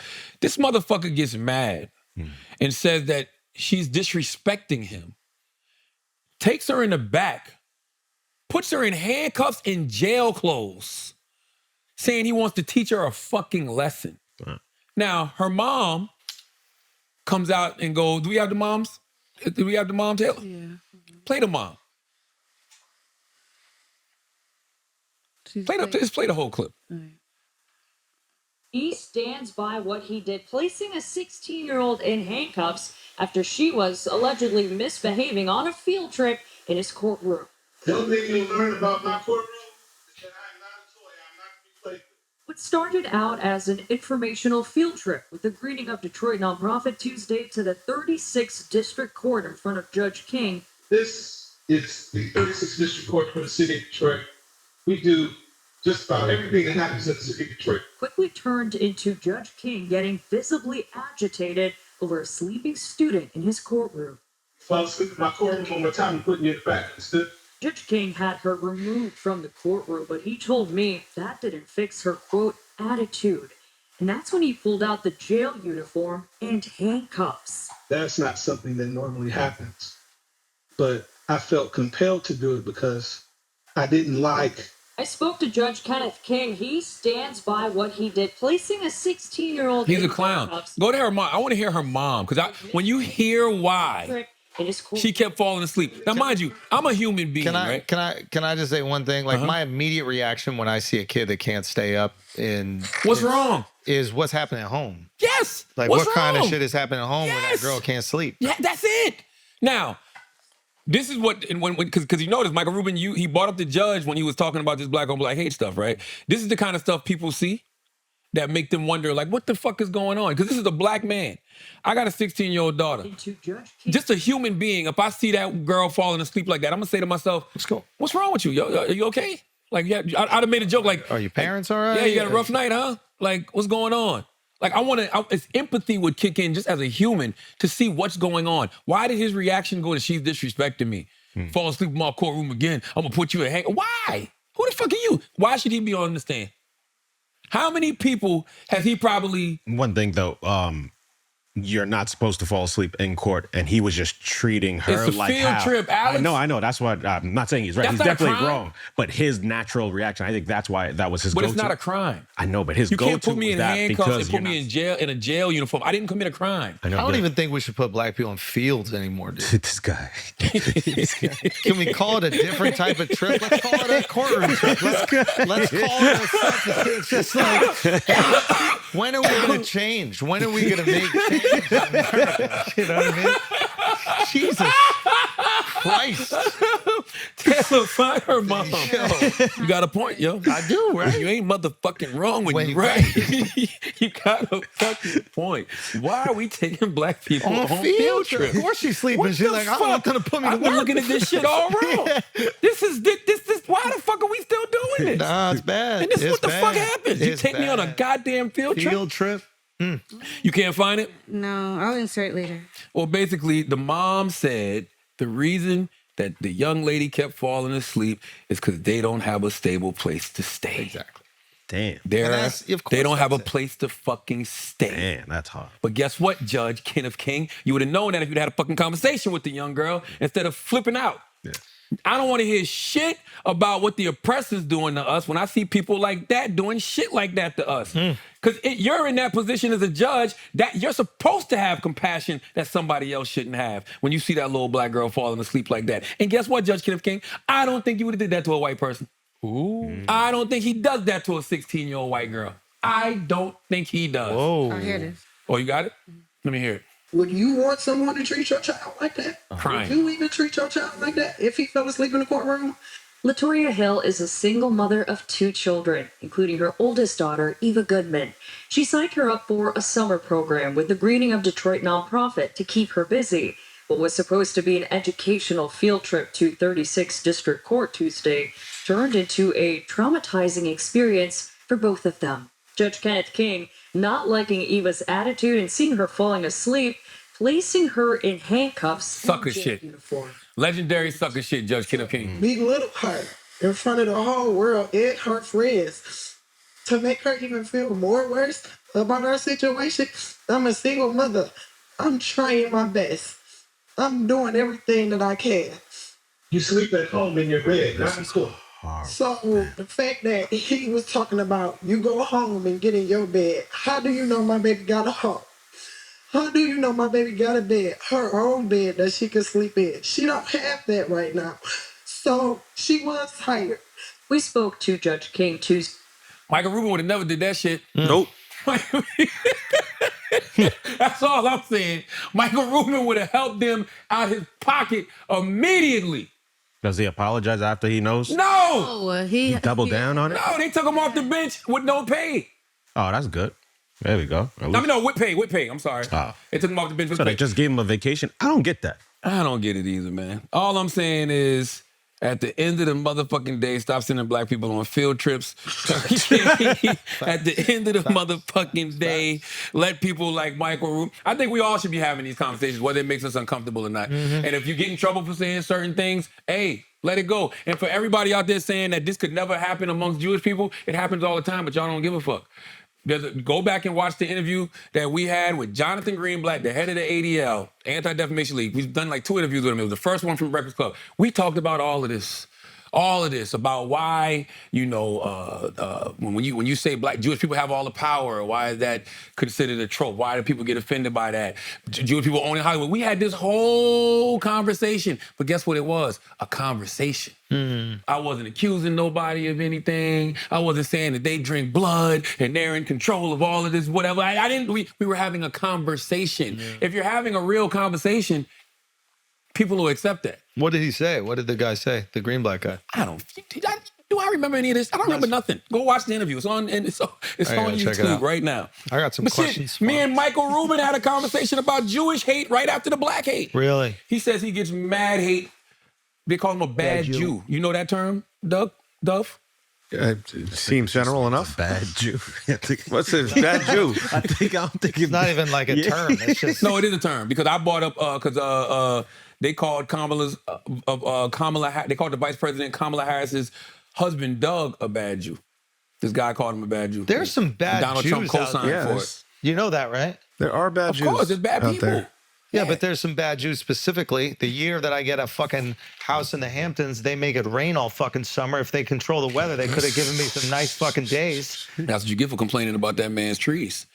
Man heard about you. Man said, "Oh, word, he's complaining about not having a view. Watch this. These trees need some Switch water. the weather. Okay. How long is he here for? When does him and his family leave? All right, next 4 days. Make it rain. God damn it. He in there playing Fat Joe and Lil Wayne shit. You know what I'm saying? Make it rain trick. Let's play some Bills, Taylor gang. Fuck all that, man. This shit is crazy. Yeah, that is wild. That is a nice outfit you got, Taylor. She does look great today. Not like she doesn't look great every day, but I thought today She looked don't look great every fantastic. day. What? So I'll take what you said earlier and I will show. Taylor, push the mic away from her. Taylor, get an audience what they want, Taylor. Push that mic away from you. Shut the fuck up. Yeah. Oh, damn. Taylor destroyed the whole studio walking through. Look at Taylor didn't even have the confidence to show her outfit until I told her she looked good. That's what I'm talking about. You didn't say it? No, don't do That's what I'm talking about. That's why I keep my foot on your neck. So when I do remove it, y'all. Maybe Michael Rubin's right, yo. I know he said. Maybe Michael Rubin's right. Yo, Rubin, you on to something, yo. Keep speaking. That's truth my to number power. one op right there. Let's see it, Taylor. Look at you. You think you summertime fine. Yeah. I'm 90s fine. Chill out. First of all, don't take my line. There's only one 90s fine motherfucker in here, that's me. Okay? You little You're not Polar 90s Express. fine. You scream tall fine. So you like 2000. you like 2005, 2010. You know what I'm saying? Make it bigger, Taylor. Pause. All right, guys, let's take a break for a second. Guys, I'm telling you right now, it has happened to all of us, okay? But getting ripped off is no joke, especially when there are razors involved, okay? The people at Harry's, they're tired of seeing everyday people pay way too much for low-quality shaving products. They found a way to make beautifully designed razors without laughably high prices. Get better designed and better value grooming products made by a company that forged their own path in the grooming industry. I am telling you, the Harry's razors are absolutely fantastic. And at a fraction of the price of these razors that you buy in these stores, why would you even go to the store when they're going to send it right to your house? Everything about this makes more sense for you. Everything about this saves you money. You're going to get ripped off in these other things in your life. Don't get ripped off over here. You're going to spend $6 on a fucking coffee somewhere. You don't have to worry about getting ripped off for your razors. I'm telling you right now, Harry's has got your back. German engineered blades made in their own factory that stay sharp longer and customizable delivery options for scheduled refills. So if you know how often you use your razors, you just schedule it out. It's going to get sent to you anyway. It's not another thing that you have to think of. I'm telling you right now, refills as low as $2. Half of what you pay for with the other big brands. You get a 5-blade razor, weighted handle, foaming shave gel, and a travel cover for just $3 at harrys.com/idiots. This is a total no-brainer. With highest customer rating satisfaction in the shaving industry, Harry's comes with a no-risk trial. What does that mean? Okay? If you don't like your shave, no worries. It's on them. There isn't a better deal than that. So stop getting ripped off. Control that one thing in your life. With Harry's, you can get a shave that's a cut above the rest. Get started with a $13 trial set for just $3 at harrys.com/idiots. That's harrys.com/idiots for a $3 trial set. Now let's get back to the show. Also, we got to thank Prize Picks for being a sponsor of the Brilliant Idiots this week, man. Prize Picks is America's #1 daily fantasy sports app with over 5 million active members. Prize Picks is the easiest and most exciting way to play daily fantasy sports. Unlike other apps on Prize Picks, it's just you against the numbers. All you do is pick more or less on 2 to 6 player stat projections and watch the winnings roll in. Get in on the daily action with your friends and become part of the Prize Picks community today. You can now win up to 100 times your money on Prize Picks with as little as 4 correct picks. You can turn $10 into $1,000. If you're looking for promotions, Prize Picks has got you covered every week. From lowering select player stats projections on Tuesdays to help your lineup hit, or getting your entry fees back if you have a losing lineup on Fridays. With the finals over, the hoops action doesn't stop on Prize Picks, okay? Women's basketball just came back, baby. They just came back from their month-long break from the Olympics with stars like Caitlin Clark and Angel Reese looking to make names for themselves alongside greats like Breonna Stewart and South Carolina's own Asia Wilson, best player in the WNBA, face of the WNBA. Don't you ever forget that. You can win up to 100 times your cash watching them ball out, okay? I'm all in, all right? Because they give you the players, they give you the stat types, so you can look, see what the stats are, and you can make informed selections. So you can have like Caitlin Clark for more than 3.5 3-pointers made. Like I think the other night she had 4, right? Breonna Stewart for more than 23 points. Angel Reese for a double-double, which is a good bet. All right, so download the Prize Picks app today and use code IDIOTS for a first deposit match up to $100. That's code IDIOTS on Prize Picks for a deposit match up to $100. Pick more, pick less. It's that easy. Let's get back to the show. Schultzy, we got church announcements. Yes. This coming Saturday, I'll be in Atlantic City at the Oceans Casino. We added a second show. A few tickets left for that one. Also, this coming fall, this is the end of the Life Tour. So all the final dates, you come check those out. Go to theandrewschulz.com.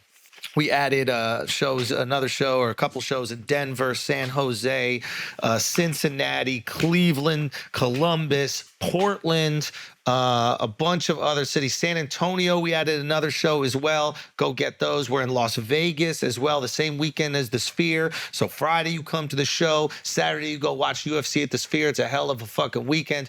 Come on out.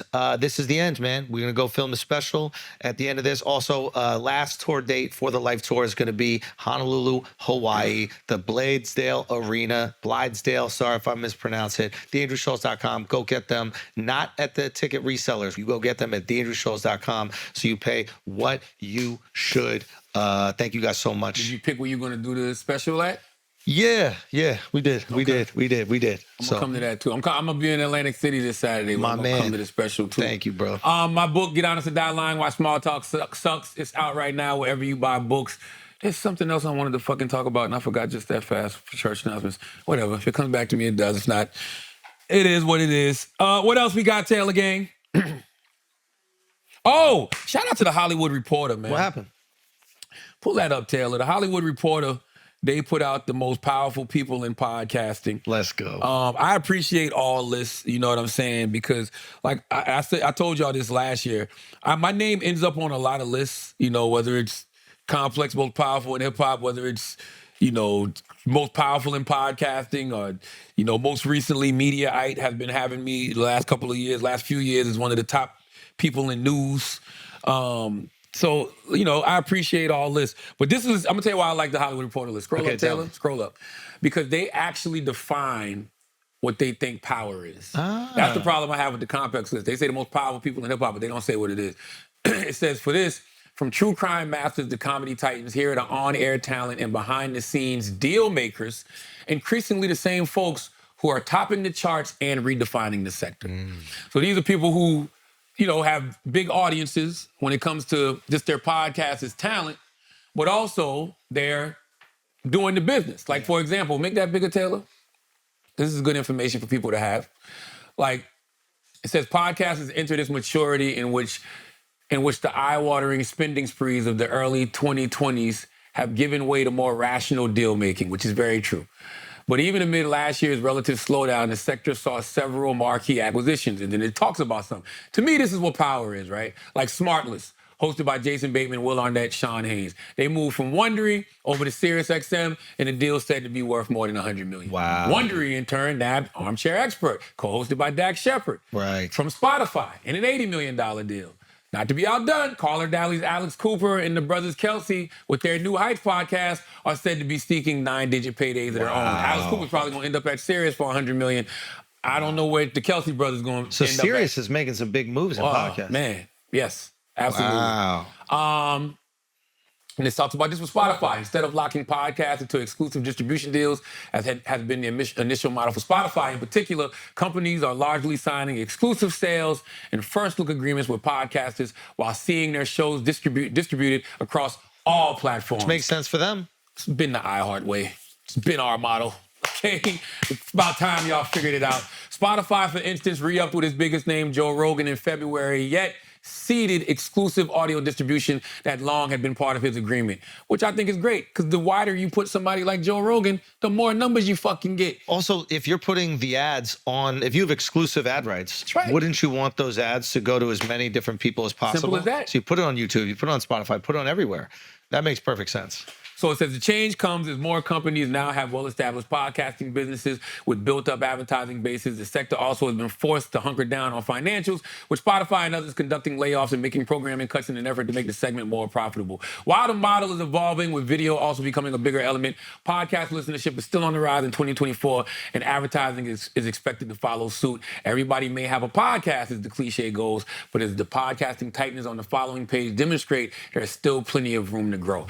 I love all of this explanation they give because it shows why these people are in power positions. And if you read everybody's like Acast, right? Scroll right there. You may never have heard of Acast with Ross Adams, Tiffany Ashby, and Greg Glendale. But they're a Swedish analytics company, which began as a platform to connect creators with advertisers. It's quietly become one of the biggest distributors in the industry. They have more than 125,000 podcasts worldwide. Oh, gosh. Yeah. These include both originals and marquee acquisitions like OG, WTF with Mark Maron, and Giggly Squad, which collectively added up to 1.1 billion listens in Q2 of 2024 alone. Wow. Right? Huge. That's power. Yeah. Go to Audible. Go to Audible. Audible, Rachel Gazaya. Drafting off parent company Amazon's global reach, Audible's chief content officer rules an audiobook empire with no equal and oversees the production of hyper-polished, award-winning fare, including docuseries and reimagined literary classics performed by all-star cast. Ghiaza recently announced a new audio production of the Harry Potter books, as well as partnership with Amazon MGM Studios to adapt Audible original narratives in the TV series. That's what me and Kevin Hart been doing the last 4 or 5 years. The other reason I love this list, it's not just talent on this list. It's executives. And it's talent who also are executives. Yeah. So these are people who actually have power. People who actually can, do deals with folks, who can make things happen. Yeah. So you got Will Arnett, Jason Bateman, Sean Hayes, Smartless. You got Michael Barbero, Sabrina Tavernese, The Daily. Scroll up some more, Taylor. This is just the top 10. Wow, who's this guy? Black Effect Media, Charlamagne the God. Best known as the co-host of iHeartRadio's hugely popular morning gabfest, The Breakfast Club, and the comedy podcast, The Brilliant Idiots, alongside Andrew Schulz. Menard Charlamagne the God McKelvey is just as busy outside the recording booth. He's executive produced several award-winning scripted podcasts with Kevin Hart with Audible. And founded iHeart's The Black Effect Podcast Network, a 4-year-old group comprised of 30 Black-led podcasts, including Power List honoree Drink Champs. Salute the Drink Champs. They're on this list too, with nearly 1 billion downloads among them. The reason I love this list once again is because it tells you why they believe these individuals have power. Yeah. As a joke, as opposed to just throwing them up on a list for whatever reason. Right. So thank you to the Hollywood Reporter, man. And anybody that's in the space of podcasting, y'all should go look at this list, because these are the people that, regardless of you listen to their podcast or not, they're moving and shaking. And most of these people are executives. You know what I'm saying? Like, these are the people that are actually creating the podcast business as we know it. That's fire. Not that y'all be doing. I'm sorry. You could edit that. I didn't even get that out. I couldn't. I'm sorry. Just bleep it. I'm sure. I just wanted to. I'm sure they'll get it. I just needed to get get that off your chest. Yes. What else we got, Taylor? Salute the $1 million worth of game too. Wallow and Gilly are on this list, man. I don't know why y'all be playing with Wallow and Gilly. Like Wallow and Gilly. Salute to Nori. Scroll up, Nori. And DJ EFN, Drink Champs. As their show approaches its 10-year anniversary, the Queens rapper and Miami hip-hop mogul remain podcasting powerhouses thanks to their booze-fueled chats with major hip-hop artists. DJ EFN notes, we don't shy away from any guest we think might be fun and are interesting to have a drink with, which is how New York Mayor Eric Adams ended up on the show alongside more on-brand guests like will.i.am and Ludacris. You can listen to the Drink Champs podcast on the Black Effect iHeartRadio Podcast Network, available wherever you buy podcasts.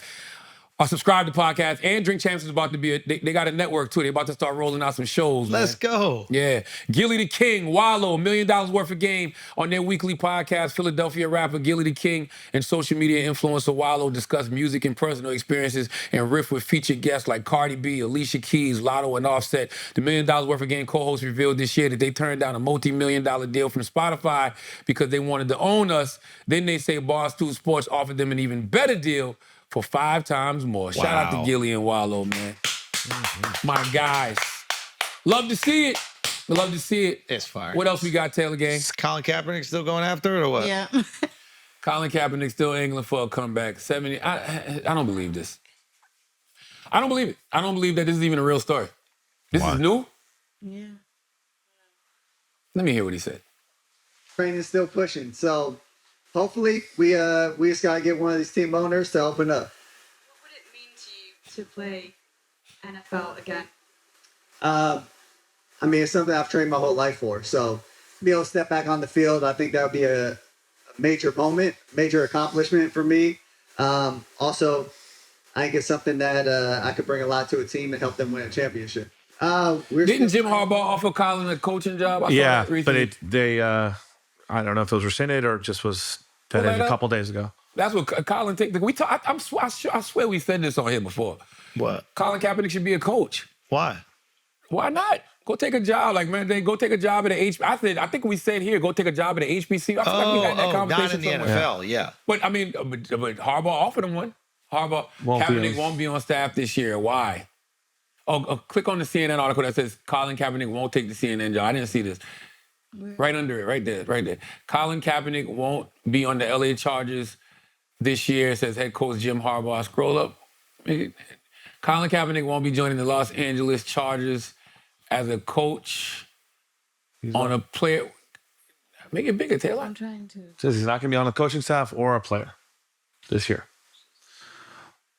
Well, the playing thing's not happening. But Colin Kaepernick won't be joining the Los Angeles Chargers as a coach on a player this season. I love Colin, but he's not going to be on my coaching staff this year, and he's not going to be on the roster either. This comes after it emerged earlier that Harbaugh was open to the possibility of Kaepernick joining the team in a coaching capacity one day. If that was ever the path he was to take, I think that would be tremendous. Harbaugh said he had contacted the former quarterback early in the year, but nothing had yet come of the conversation. Harbaugh said his interest in having Kaepernick on the coaching staff mirrors the opportunity that he himself was offered by late Raiders owner Al Davis. Al Davis saw something in me that made him think I would be a great coach. I see those qualities in Colin. Kaepernick, for his part, recently told Sky Sports that he still holds hopes of playing in the NFL again.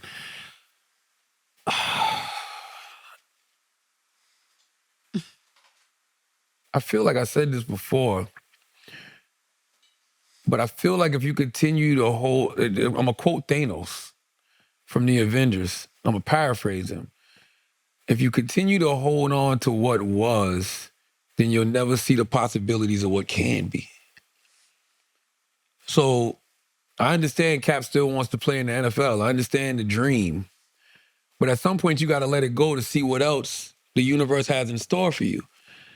I think he'd be phenomenal on a coaching staff. And even if he's not, just go try something else. You're still doing what you love to do. You're back in the NFL. You're around the players. I'm sure you got some game and some wisdom that you can give them. Like, try something different. Like, you know, what Jim Harbaugh said about Al Davis is true. Sometimes people see things in you that you don't see in yourself. Yeah. Or you can go all in, 2028, LA Olympics. We'll have flag football. Flag football. Flag football, a new Olympic event. Okay, but then what? You win the gold for flag football, then what? Like, what does that mean? Yeah, it's not going to happen with football anymore. It's a wrap. Like, it's just not. He hasn't played in 7 years. Like, it's not happening with football anymore. Happening, bro. You can't do what you did to a business and then expect them to hire you again. I agree. The fact that they're offering him a coaching job is cool with me. Go get the coaching job. Even that's crazy. Like, I'm shocked that even happened. Well, but also, why would you even want to be part of the institution that you said was like modern day slavery? Like, you can't put out a whole documentary comparing it to the plantation system and then go and beg to be on it. We've had these conversations a million times. I don't get it either, but you know. Poor Colin. Maybe they need to stop calling it a field. Facts. You know what I'm saying? Like, no more field trips. No more football fields. Grass. Man. Let's play on the turf. That's it. You know what I'm saying? Like, I don't know. I just, stadium. I just know Colin has sacrificed a lot. And, I think that he has a lot more to offer. But you just sometimes got to let go of what you want to go out there and get what it is you're supposed to actually have. It's also hard to look at it as a sacrifice. And sacrifice is heroic, but it's hard to look at it as a sacrifice if you're begging to be back on. Like, if you step away because your beliefs are more important than your dream, then I think there's a lot of respect there. And you really kind of, can put that person on a pedestal forever, for the rest of their life. And why do we do this story every other year, it feels like? Oh, God. It feels like every year we do this same story. It's like Nick Cannon having a baby. Like, at some point it's like, okay, all right, man. Yeah, he does that. Like, I don't know, man. Salute the Cap. I would take the coaching job sooner than later. What else we got, Taylor Gang? Kai Cenat not contacted by Secret Service. Here's the problem with this Kai Cenat situation. It's not even just Kai Cenat. It's happening to a lot of different people. Can you give me context? Yes. Kai Cenat said he was contacted by somebody from a campaign. He never said which campaign it was. Everybody just assumed. It was Kamala. Play the clip, Taylor. Oh, you want the original one? Well, play whatever you got. This is the original there you go. one.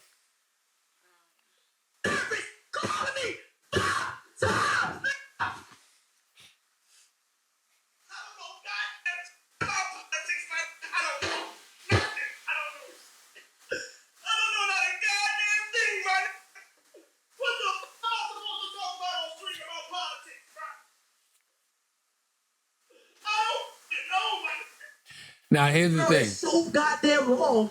Who gonna have the audacity to text me? We need you a part of the campaign.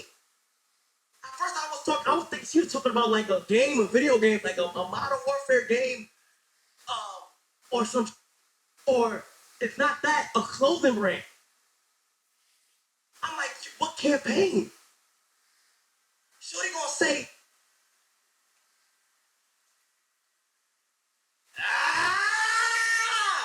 we're not gonna get into details. He never said who it was, right? Yeah. But everybody just assumed it was Kamala because, Trump just did Aiden Ross and everybody was saying Kamala needs to go to Kai Cenat, whatever. So he cleared it up. But here's the thing. Kai never lied. Because Kai never said who it was. He never said Kamala Harris' team contacted him. But what's been going on is they have these third-party organizations with informal ties to the convention team. And then you have these other people who want to be a part of Kamala Harris' campaign. So they're making calls to people on trying their to behalf. trying to see if they can get different people to say, like, for example, I know some rappers that have been contacted by people who aren't on the campaign, but who used to work for campaigns in the past. But in order for them to try to get new gigs with the campaign, they're saying, hey, I have access to this person, that person, blah, blah, blah. Yeah. So this is what happened here. This was a third party, I want to say the right wording for third party organization with informal ties to the convention team. Somebody did reach out to Kai. Kai don't know no better. He don't know who it is. So he's saying Secret Service or whoever the fuck it is. But somebody did reach out to him and ask him, can he help us with the campaign? Because that's their line of work. I've seen rappers have sent me screenshots of these texts, like even those texts that Dr. Umar posted. Now, what I think happened with Dr. Umar is I think that you have people who are against the Harris campaign who will call somebody like Dr. Umar and say, hey, here's $10,000. We'll offer you $10,000 to interview Kamala Harris under these conditions because they know Dr. Umar gonna go on the internet and talk about it, and it's gonna make them look crazy. They know that. So you're using it as negative press. Absolutely. That's interesting. Absolutely. But it's a lot of that. It's a lot of that going around. A lot of it. I mean, I wouldn't be surprised if Trump reached out to Kai. Why not? It'd be way more effective for Trump than it would be for Kamala. Because Trump knows how to use it. Also, that is like the more like non-traditional MAGA people are supporting Trump, the more likable he looks. If you only have like super MAGA people riding for Trump, it's easier to make him radioactive. But when you just got mainstream culture coming out for Trump, all of a sudden, the average voter just starts to go, oh, I guess it's not that crazy to vote for Trump. So if I'm Trump, I'm reaching out to Kai immediately. I get what you're saying. I get it. Yeah. I've been getting some email requests from like publicists that are like seeking A-list influencers for social posts, $20,000, come to the DNC, come to events around the whole week. These budgets are being put in one person's hand, another hands, and it's just... I'm going to the DNC. Are you speaking? No, I'm going Wednesday and Thursday. Okay, where is it and when is it? It's in Chicago. Not because I'm being paid, but because, you know, the Native Land podcast is there. That's Angela Rye, Andrew Gillum, Tiffany Cross.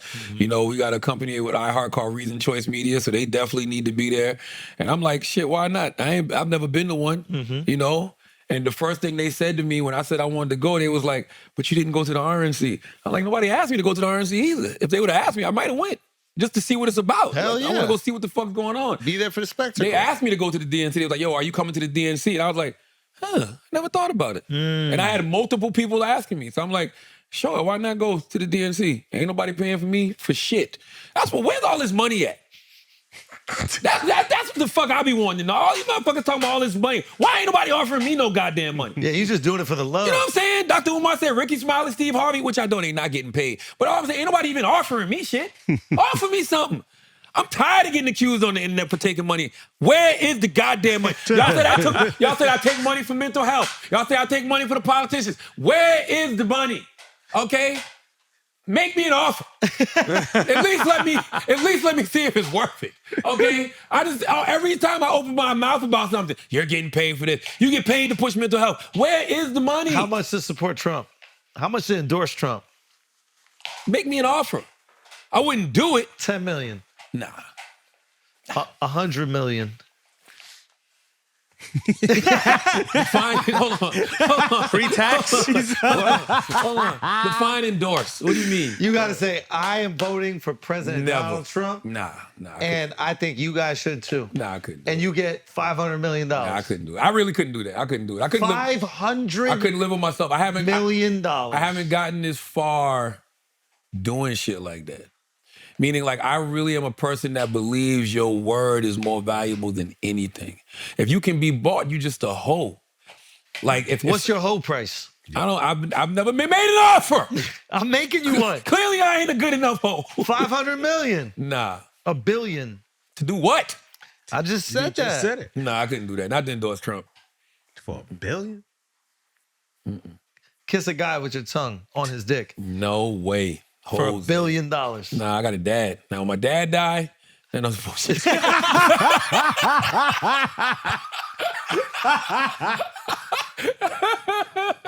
Money isn't everything, y'all. I know that y'all don't believe that shit, but some people out here cannot be bought. You know, every opinion I have, regardless of how you feel about it, is mine. You pay for your opinions too. You know, all the time. I end up having to pay for these shit. Ain't nobody paying me. Yeah. I end up having to pay for this shit. Yeah. I'm the one that be losing shit, okay? I'm the one. Motherfuckers talk about getting paid to push mental health. I've spent more money helping people in the mental health space. Yeah. I don't get no check for no Who mental would pay you to push mental health? How do you get paid to push mental health? Pharmaceutical companies? Do you push any drugs for them? No. I don't talk about therapy. Yeah. I talk about hugging trees. You know what I'm saying? Yeah, that is weird. Like, I'm talking about things that I do for myself. Yeah. I'm not telling y'all to do anything. It's just like even with politics. I supported Kamala Harris in 2020. Yeah. Because I liked Kamala Harris. Yeah. And I like her now. I like the things that she talks about. Me personally, I like that she wants to rebuild the middle class. Am I wrong for that? No. I didn't like Biden. So you didn't get any good things out of Biden. Those are the motherfuckers I hate, by the way. Wow. Those are the Democrats I hate. The Democrats who are willing to lie to people to get them to vote. Like we had Lee Daniels on the show, and Lee Daniels talked about how him and these are the names he said. He said Chris Rock, Samuel Jackson, I forgot who else he said, were at the White House talking to President Biden. And I said, what was the meeting about? And he was like, trying to get black people to vote for President Biden. And he was like, and I saw then that he wasn't capable of running. So you were willing to lie to black people? Even though. I respect George Clooney more.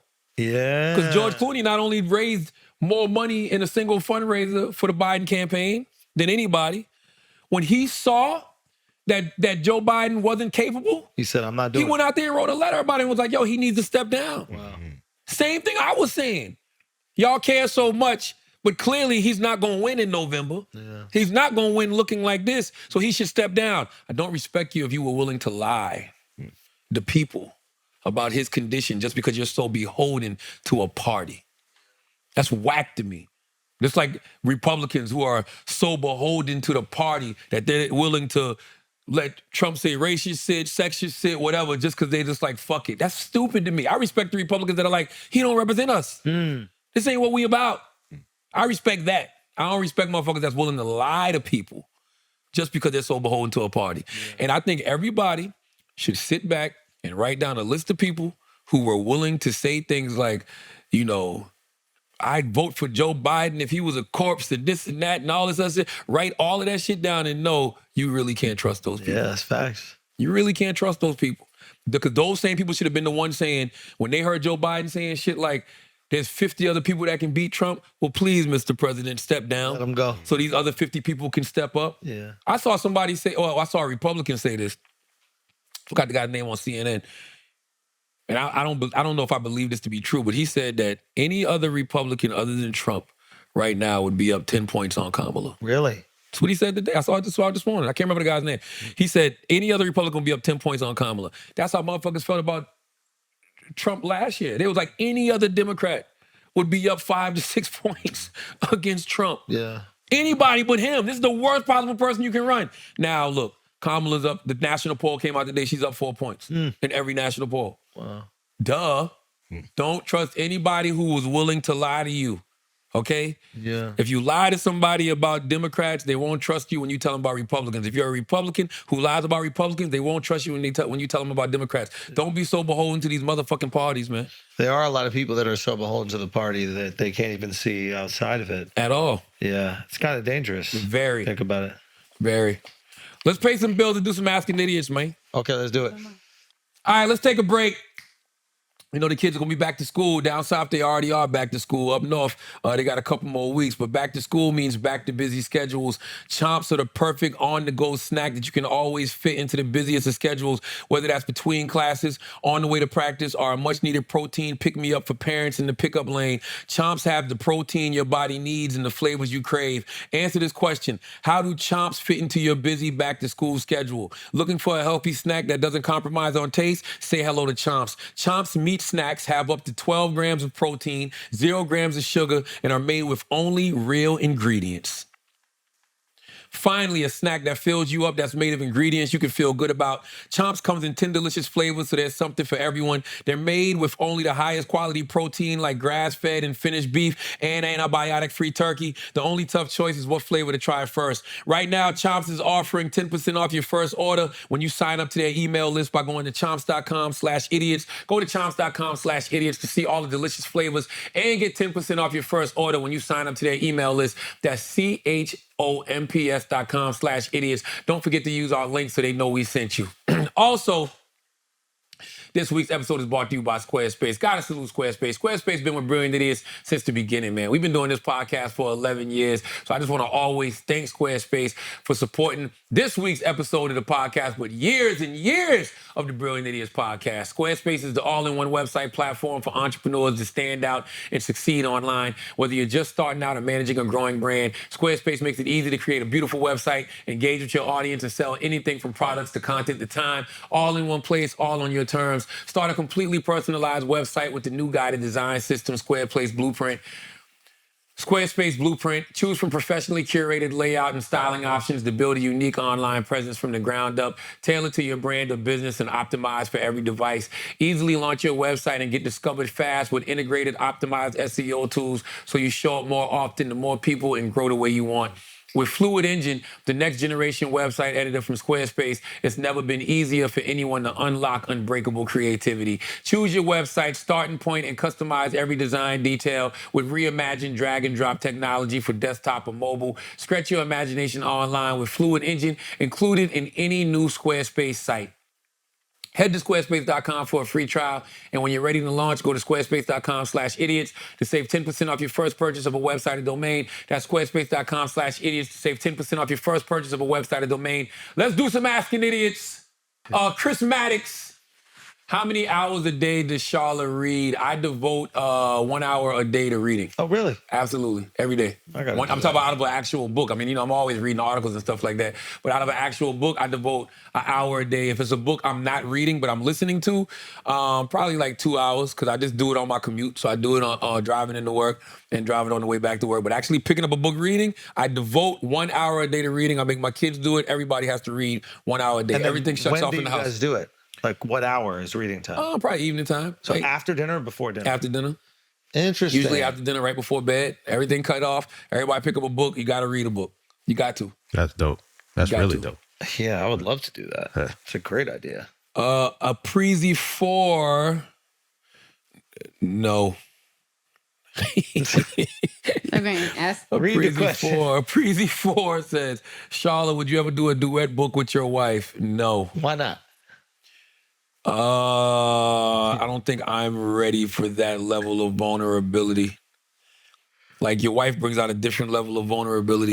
You got to be super, super honest about these things. Yeah, and I mean, and it's just like, it's very personal. Yeah, it's very personal. Like, certain things you keep to yourself. Like, you know what I mean? I have no problem talking about me and talking about certain things me and my wife been through. But if you do a book with your wife and your wife got to really like commit to telling stuff, like, nah. Yeah, you got to go through it. Okay, speaking of negotiations, A.Abijian says, would you sell a family member for $100 million? If yes, which one, Schultz? I mean, can I sell like cousins and shit? I have like plenty that I would sell, but not direct family, like none of my direct family. But cousins, yeah, absolutely. They would have to understand that. What do you mean direct family? Define direct family. Brother, mom, dad, wife, daughter. I'm not selling. None of your family that you made, your wife and your daughter, none of that's happening. Parents, I'm not selling them.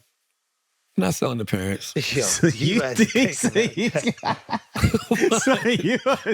No, I think me and my dad could come to some type of negotiation and go, Pops, check this out. Check it out, Pops.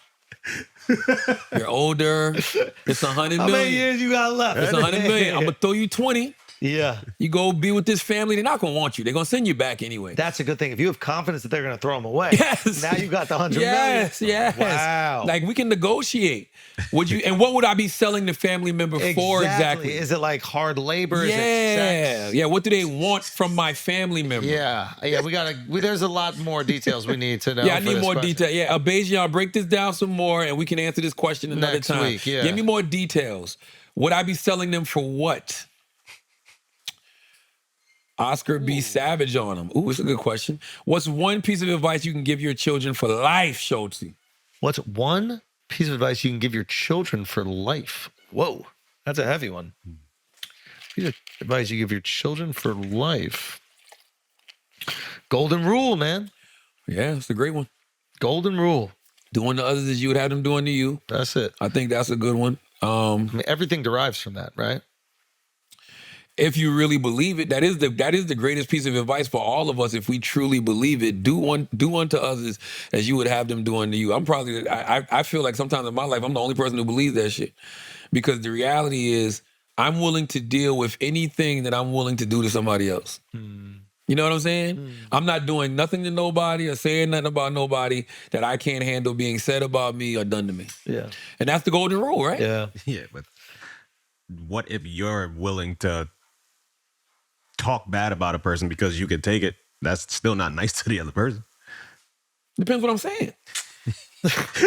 He says a contradiction. It depends what I'm saying. That's what I mean. It depends what I'm saying. I know, but I'm just saying not everybody has as tough skin as you is what I'm saying. So it's like, it's not but necessarily. he is upholding the golden rule. You got to give him credit for that. Then I think the rule's a little doesn't work flawed. for him. Yeah. Why? Because he's taking advantage of the Yes. rule. Yeah. Critique is critique. But there's no point. Didn't your mom ever tell you, like, if you have nothing nice to say, don't say it at all? Yes, but I wouldn't have a career if that was the case, Mom. So what do you want, Mom? Listen, Mom. You like your house? You think you made your You know career? what I'm You think you made vacations? your career off of being mean to people? I don't think I made a career out of being mean to people, but I think people don't like critique regardless anyway. We don't like being critiqued. We don't like being, even if it's somebody that you know loves you to death. Yeah. You don't want them to critique you in a negative way. We only like positive reinforcement, positive feedback. When somebody tells you like that shit ain't hitting like you think it is, blah, blah, blah, you like, fuck, that shit hurts at first. Until you realize like, damn, this person might be right. You know what I'm saying? Yeah. It's the truth. No, because why? Just because it's your opinion doesn't mean it's correct either. No, but it actually still works because you're fine with those people critiquing you. Therefore, you will go out and critique. But the people who are not fine with it don't do it. And then hopefully those people don't do it to them. Yeah. And you're going to build your community that way. I think the golden rule works. It works. I think it works very much. So that's why I don't like suckers. I don't like people who get mad when you critique them, but they'll go out and critique everybody else all the time. Legendary sucker shit, if you ask me. Yeah. If I say you shouldn't be on something, a list, right? And then you go out and tell other people they shouldn't be on the list, but you get mad when I say it, that's some legendary sucker shit. That is some That's all I'm saying. legendary That's it. sucker shit. That's it. I don't like shit like that. Do unto others as you would have them do unto you. Anything you hear me say about somebody, anything you see me do to somebody, I am willing to have it done back to me. Yeah. And I like self-deprecation anyway. Yeah. So ain't shit you really gonna say to me that's gonna piss me off. Yeah. You know what I mean? Like last time I think I really got pissed off. I did get pissed off last week though. What happened? When this guy, I get pissed. You know, it pisses me off. Wrong information. Okay. Yeah. Wrong information. Yeah. You can have any critique about me you want. If it's based in reality. As long as it's based in motherfucking reality. I agree with you. That's it. Yeah. Anything. I don't care if it's you YouTube motherfuckers that like to critique. I don't care if it's people that want to critique me in real life. If it's rooted in fact, then it's fine. I have no problem with it. But I had somebody call the radio station. A guy called the radio station last week. He was 46 years old, and it was we was talking about, because we had just played Sauce Walker on Breakfast Club, and he made his comments about Drake, and he said it's the difference between appropriation and appreciation, and how Drake comes to Houston, but Drake doesn't break no bread with artists in Houston. He doesn't do a lot of stuff with artists in Houston, whatever. So this guy calls, 46 years old, from South Carolina, Charleston, South Carolina, and he said that's how a lot of people feel about me. He was like, I don't do nothing for the community. I don't do nothing for the city because I'm not helping to put no rappers on. Now, this man said this. Literally. Well, I forgot what day was that, Taylor? I forgot what day it was, but it was a day after The South Carolina State University National Alumni Association announced the first 2 recipients of my Ford Family Scholarship Foundation. Salute to Talia Taylor and Kiaja Branch of Orangeburg and Columbia, South Carolina, respectively. They are the first recipients of my Ford Family Endowment Scholarship because, I gave $250,000 to South Carolina State University. I would think investing in the future of our society, these people that are going to go on to major in, English or might be in communications or might be in a mental health professional, real jobs, I would think providing for their futures means something to a community. Yeah. You say that to me the same week where yesterday in my hometown, Moncks Corner, South Carolina, I did my 9th annual back to school driving fish fry. Salute to Fanatics. Fanatics gave us like 100 backpacks, on top of the other hundreds of backpacks that we purchased out of my own pocket to make sure that these kids got school supplies and backpacks. And we gave away free fish and we had free Jamaican food. Things got to be rooted in fact. And by the way, people were very upset at this guy. But what you doing for the rappers, though? Because that's what doing for the rappers. That's what he cares You know about. what I mean? He's making it so that they don't have to do that. And by the way, I've done things for rappers too. Yeah. And are doing things for certain rappers now, but that's just not my ministry. That's something that I was doing years ago. I was a kid. I don't care. Do I want to see people from South Carolina get on in the music game? Of course. Yes. But that's not my ministry. That's not my sole focus. That's not something I'm pushing, to do. But if there's rappers out there that got motion, whether it's Jehovah, whether it's Lil Boss, I'm gonna help these brothers any way that I can. You know what I'm saying? So I don't think anybody wants to be perceived different than they perceive themselves. Especially they don't want to be lied on. That's it. That's different than criticism. That's it. Criticism and lying on somebody is different. And that's what sometimes there's a lot of YouTube podcasts that I enjoy, right? And they give critique of people. And I'm fine with that as long as the critique is rooted in something factual. I think if it's not rooted in factual, it's just like, why am I watching this shit? Well, I think what happens is that, they start chasing clicks. And in order to get clicks, you need to be more exaggerative. You need to be more salacious. And then when you run out of truth, you got to start making things up to get the clicks. And that's some sucker shit, like you were saying. It's like if you're lying on people for clicks, and eventually they get exposed and eventually those views go down because people start realizing, oh, this isn't the truth. It's no different than, it's so funny. It's like everybody went to YouTube for news once we felt like the news organizations started lying to us, right? And now on YouTube, everybody's just lying too. So you start going, oh, yeah, nobody's watching CNN, nobody's watching Fox News, but also on YouTube, nobody's going to be watching because they're like, you're also biased. You're also trying to sell ads. You know what I told? I told some of the content creators that do these podcasts where they're critiquing other people. You know how you become an expert in the space? By being right. It's just like when you watch sports pundits on TV or political pundits, when they make predictions that are actually right, or they have inside information because they're talking to different people. You gain the trust of the audience. You gain the trust of the audience. And you can lose it fast. You lose it like that when people realize you don't even know what you're talking about, so why am I listening to you? You know what I'm saying? If you're Chat GPT and shit, I can do that too. Yeah. You know what I mean? So if you have access to actual people, talk to them, right? Get the information from them. And by the way, everybody's going to be damn near self-serving with their information. Yeah, but most people don't have access. You're right. And they try to make some money on YouTube. And that's right. Yeah, 100%. But if you do have access, use it. Because that's how you get to the next level. That's my advice for all of these content creators who are in that space. Instead of just getting online and making up shit because you know that your audience, has a rabid appetite for bullshit, actually get some real information, start reaching out to these players and saying things like, hey, man, we're going to talk about... That's not fun, Charla. But that's what news networks do. Yes, that's what you think Stephen A. Smith does. If there's a rumor about something, let me reach out to this person and see. Even a no comment is a story. Yeah. I learned that from people like Lauren LaRosa, who used to work at TMZ. She's filling in for Jess Lyons while Jess is on maternity leave on Breakfast Club.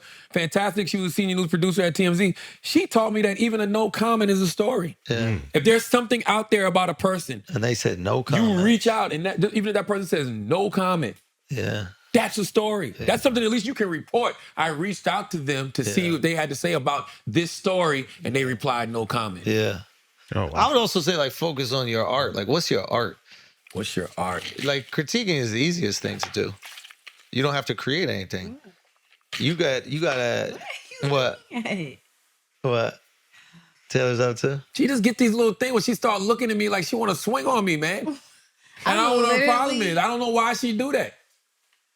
What is wrong with you? Why are you not focusing on the conversation? I'm literally listening to you. You're giving me ideas. In my phone, her name is Little Op. She's an op, isn't she? I think you high. She might be. But I'm just thinking about stuff. She a little bit. What you thinking about? Y'all just give me ideas of what I need to do for my stuff, my business. Focus on your art, Taylor. Focus on art. No, for real, because the art will always set you free. It's like you could be someone who critiques, but Stephen A. Smith has an art about it. He's good. He's actually He is a skill. And I think a lot of people, instead of developing an art, they just say the craziest shit. And or they just say the most clickbait shit, or they do that. And it's like, I don't know. For me, I don't understand why I do the clickbait stuff if you have access. Because it works, bro. That's the thing, is it works. It works for the short term, it works. It don't work for the long term. There's very few people that are in it for the long term. And eventually the audience turns on them. But you just gotta let them learn that the hard way. But focusing on your art's not gonna go away. You'll ebb and flow with art. Yeah. But people who have real art, like if you are a musician, you're a professional radio host, you are somebody who can compel attention, that doesn't go away. Art will prevail. So developing a real skill. What Schulz is saying is so true. And that's longevity. I guess even when I was having these conversations about YouTube and what I don't like from YouTube creators, that's essentially what I was saying. Well, two things I was saying is like, I don't know if you can build a real business off YouTube, but also, treat it like a professional. Yeah. Treat it the way the pundit on television would. Treat it the way the pundit on radio would. That's why I always shout out the Need to Know podcast, because those three, Alex, Savon, Reggie, you can tell they approach their podcast the way somebody would approach their radio show.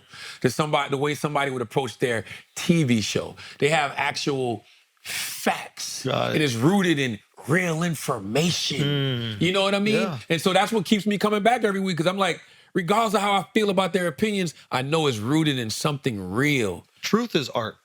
Yeah. A lot of people don't want to do the intellectual heavy lifting to get to the truth.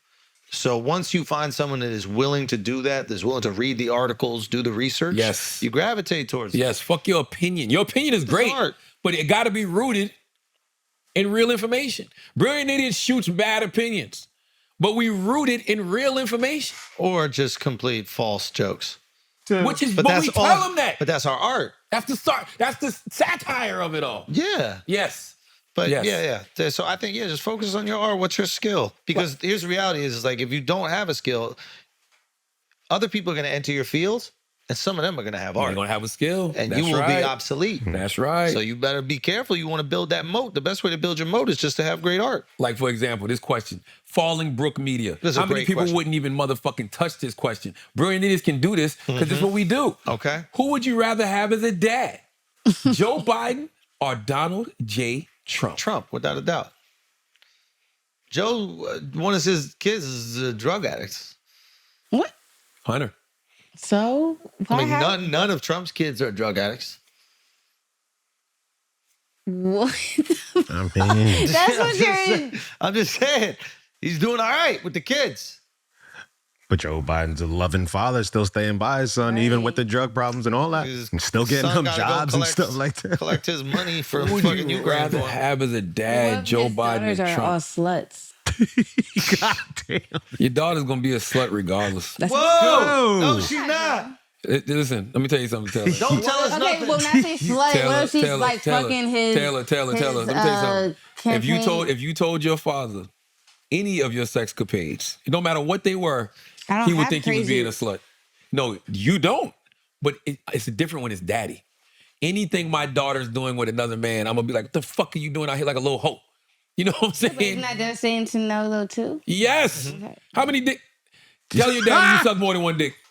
And see how he react to it. My dad's a realist though. A realist what? He's a real. All right, I bet. But I bet you won't tell him how many dicks you suck. Why would I say that though? Because you know that he ain't gonna want to hear it. Exactly. So why would I say that to you? That's my point. That's what I'm I saying. didn't want to hear That's how my many dicks he point. sucked. Don't say that out He's loud. gonna look at you as a slut. Nobody wants to see their daughter having sex, legs up in the air, sweating. Nobody wants that shit. You know what I'm saying? That shit sounds crazy. I gotta go back home to my daughter so she don't got stories like this and the goddamn podcast right now. So you said you want Trump to be your daddy? Because You'd want Trump to be your No, daddy? I didn't say that. Yes, you did. No, I Yes, didn't. you I said did. if I had to choose, Trump for sure. He got Mar-a-Lago, the vacations going. But you're judging you know off what I of- mean? Like, That's how I feel too. he got all the destinations. He got the hotel hookup. That's how I wherever. feel too, yo. I'm not gonna lie. He had the fire parties. Yo, no disrespect, but that beach house in Delaware ain't fly. Yo, who want to go to the beach in Delaware? Nobody beach ever house said in that. Delaware. Biden ain't been no billionaire. I'm talking about we're just being hypothetical Like here. this. Who would you rather have as a dad? Like that. Trump or Biden? It's Trump. Facts. I know you might take this clip and spin it however you want. We're being hypothetical. This is satire. No, we not. I'm Mar-a-Lago. That's what I'm. Yes. Take me to Florida. I don't want the beach house in Delaware versus Mar-a-Lago. Stop. The private jets. Stop. Can stay at any Trump towers I want for free. Huh? Taco bowls. Come on, They got man. the best taco Come bowls. on, man. Come on, yo. What Biden Come on, got? yo. Come on. We just talking about fuck the presidency. We're talking how long Trump been alive? 76 years. I'm just saying you're breaking it off of his son. Taylor, answer the question. Who would you Answer rather have, the Joe question. Biden as a dad? Come on. Joe Biden and Donald Trump, yo. Be honest. If we're going off of materialistical things, What else are you going off with daddy? Love? Get the fuck out of here. Yeah. I was born in 1978. My daddy don't know how to love me. Biden. Biden's born in 1800. My daddy raised me out of fear, not love. Love. Come on, yo. Fuck out of here. Trump. I'm not answering. this. You know it's Trump. Can I have no a- rather have as a no dad? comment. I don't want to answer. Y'all convinced me. Joe Biden, I don't even know. Y'all convinced me. It's not even. It's a not even no-brainer. close. Yeah, It's not even close. It's a no-brainer. That to be having a dad? Hell yeah. Throwing you mad pussy. Hunter wish Trump was his dad. Facts. Hunter, like, for my lifestyle, the shit I want to do, Give me I the should have been a Donald. fucking Trump. Give me the I mean, Donald. I get judged every over holidays. Motherfuckers trying to get me clean. You know what I'm saying? I go over here. Daddy, It's party time. it's party time. Where the bitch is at? Oh, it's party if I'm a time. daughter of his, no, no. He said what?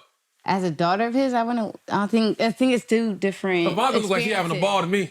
Ivanka killing it. Ivanka look like she having a goddamn ball. Angel. Do you want to see Sweet her? angel. Sweet angel. Ivanka's living a great life.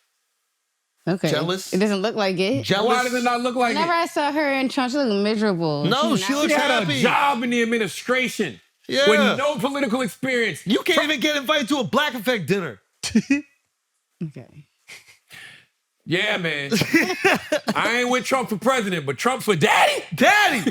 That's daddy. That was wild. That's daddy. That sounds so crazy. That's sounds daddy. You see what? Hey, your God Kanye West went in there and dropped his knee Okay, I got one. and hugged him. I got one. And said, "You like a daddy to me." Yo, I got son. one. God damn. Trump and that or wasn't even a Diddy? hypothetical. What'd you say? Trump or Diddy for What you mean? daddy. I'm leaving, yo. I'm leaving, yo. Yo, end the podcast. I got No, a daughter. no, I got tell a me daughter I think gotta about get it. to. What do you Hold on, Trump or Diddy? This What do you think it's a good one? This last one. Trump or Diddy for your daddy? Charla. I'm thinking about it too. All What y'all thinking about? all we're talking about is material, superficial shit. All you gonna get is a peanut butter We're, brand? listen, we're not responsible for the sins of our fathers. You're saying the life of Yeah, it's the same thing. What would you, Trump or seeing Diddy? your mom get dragged through the fucking hotels and shit? Yeah, God damn it, Trump. God, Yeah. you're right. Yeah. At least Trump Yeah, gonna God bury your damn. mom at your golf course. You don't know what, You know you don't know what God Trump did either, though. God, yeah, we've never seen Trump do it. But Trump's not doing that. just based off what we know, Yeah. I'm still picking Trump. Plus, Trump still have more money. Yeah. It's about the paper, baby. Let's go. Yeah, Cha-ching. Cha-ching. When somebody died, what you know that will look like? What a hope. Also, Christmas, all the Nintendos and shit. Come on, man. Come on. Come on, man. Trump got us. As always, if you listen to this podcast, you think we're smart, you think we're intelligent, you think we're brilliant, you're absolutely right. But if you listen to this podcast and you think we're just a couple idiots who don't know shit, you're right too. It's the Brilliant Idiot Podcast. It's your fucking stupid ass if you take any of this shit serious. Love you. Best satire going today.